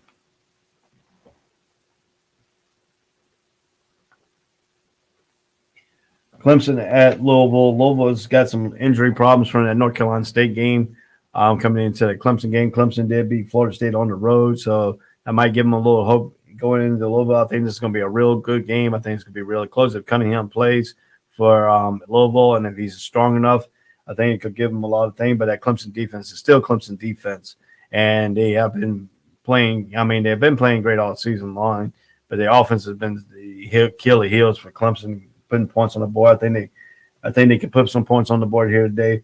But I think I'm gonna give Clemson a win here. I think Clemson is going to come back and win this ball game. Texas at Iowa State. This is going to be a good barn burner. I think Iowa State is good at home. I think Texas running back is going to be a dynamic feature here today. I think whoever gets the turnover win battles. Texas plays good all the way up to the last inning. They run out of gas. I'm gonna give the edge to Iowa State here to the game because they're playing at home. Houston at South Florida. South Florida is one of those Duke quality team type deal. Houston's been playing great. They beat that. They had a good start. I think Houston's going to win this ball game with their offensive scheme. San Jose State goes into Nevada. I think Nevada's going to win this game playing at home. They're a better home team than they're on the road. San Jose State's a better home team than they're on the road also. The edge goes to Nevada on this ball game here. So we're going to go to UTSA versus UTEP. This is going to be a strong opening game here for UTEP and UTSA San Antonio. Look in the AP poll. The AP poll top 25 has San Antonio State number 17 there and number 16 in their poll, undefeated. I think they're probably going to stay undefeated here. I think they come out with a victory at UTEP. USC and Arizona State. This is going to be a good no-brainer contest here.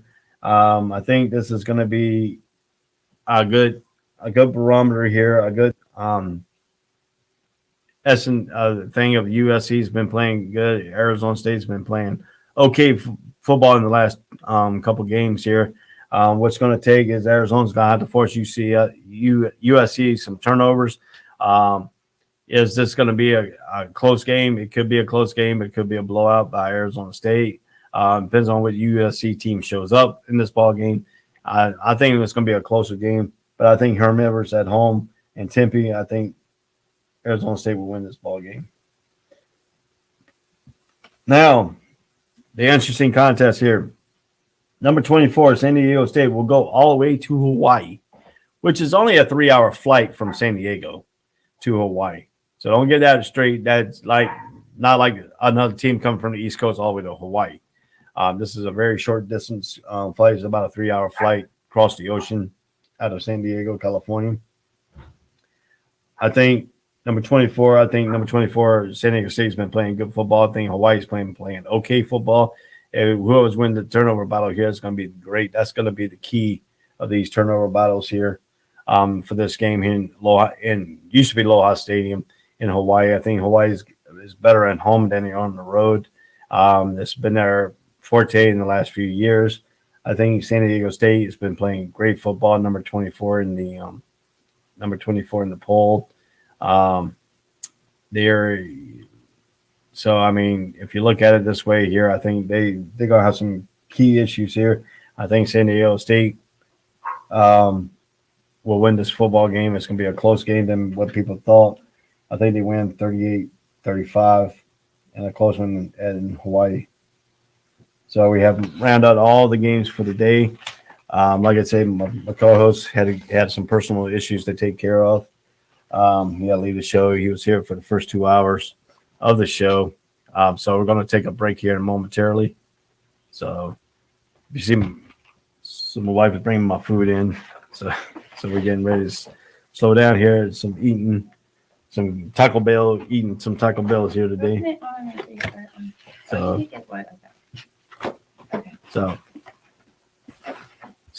we're going to be finishing up the show here. We're about 15 minutes prior to the thing. I'm going to run down all the picks here, all the games here. You know, like you said, Army versus Air Force. This is an 11:30 game on CBS. We're taking you right up to that. That game has already started. When you watch this portion of the show, the game has already started. So we carried you really up to the kickoff time here. So we have went through all college football games, and like I said, my co-host in the last few minutes had to leave the show here. He had some personal issues. He said he was going to email me all his football picks for the remainder of the show, and I'll add them all up, and you'll see the total. So we'll keep the college pick going on. We're not going to have to quit at a certain point. If he doesn't give me anything, we do have enough data here to do some quick showing thing. We won't do without. We do all his picks all the way up to the point he left the show. If he doesn't send me the rest of his picks in. So this has been the All Sports, All Place Network College Breakdown Show. This is a pre-taped show on Friday afternoon for a Saturday show. I will not be here on Saturday morning. My nephew is playing baseball. We'll be leaving pretty early in the morning. We have to travel out into Georgia for that baseball game thing. So I'll be going to that game. So this has been Ray Cruz. Dre, my co-host, is not here right now, but this has been Ray and Dre from the ASEP All Sports, All Place Network, the College Breakdown Show. Every Saturday morning, you can catch us every Saturday morning here from 9 to 12. We take you all the way to the kickoff time. This is one of the premier, best pregame shows to watch. Hope you enjoy. Thank you, and peace out. All sports, all plays. All sports, all plays. All sports, all plays. 365, we making up plays. You talking the game, get you to the days. We're high in the court, the dime in the lane. Variety, topics, living the same. All presentation, sports information. Hitting the airways, taking the nation. All sport, all plays, like working your faces. Grace at the field, so tie the laces. All sports, all plays.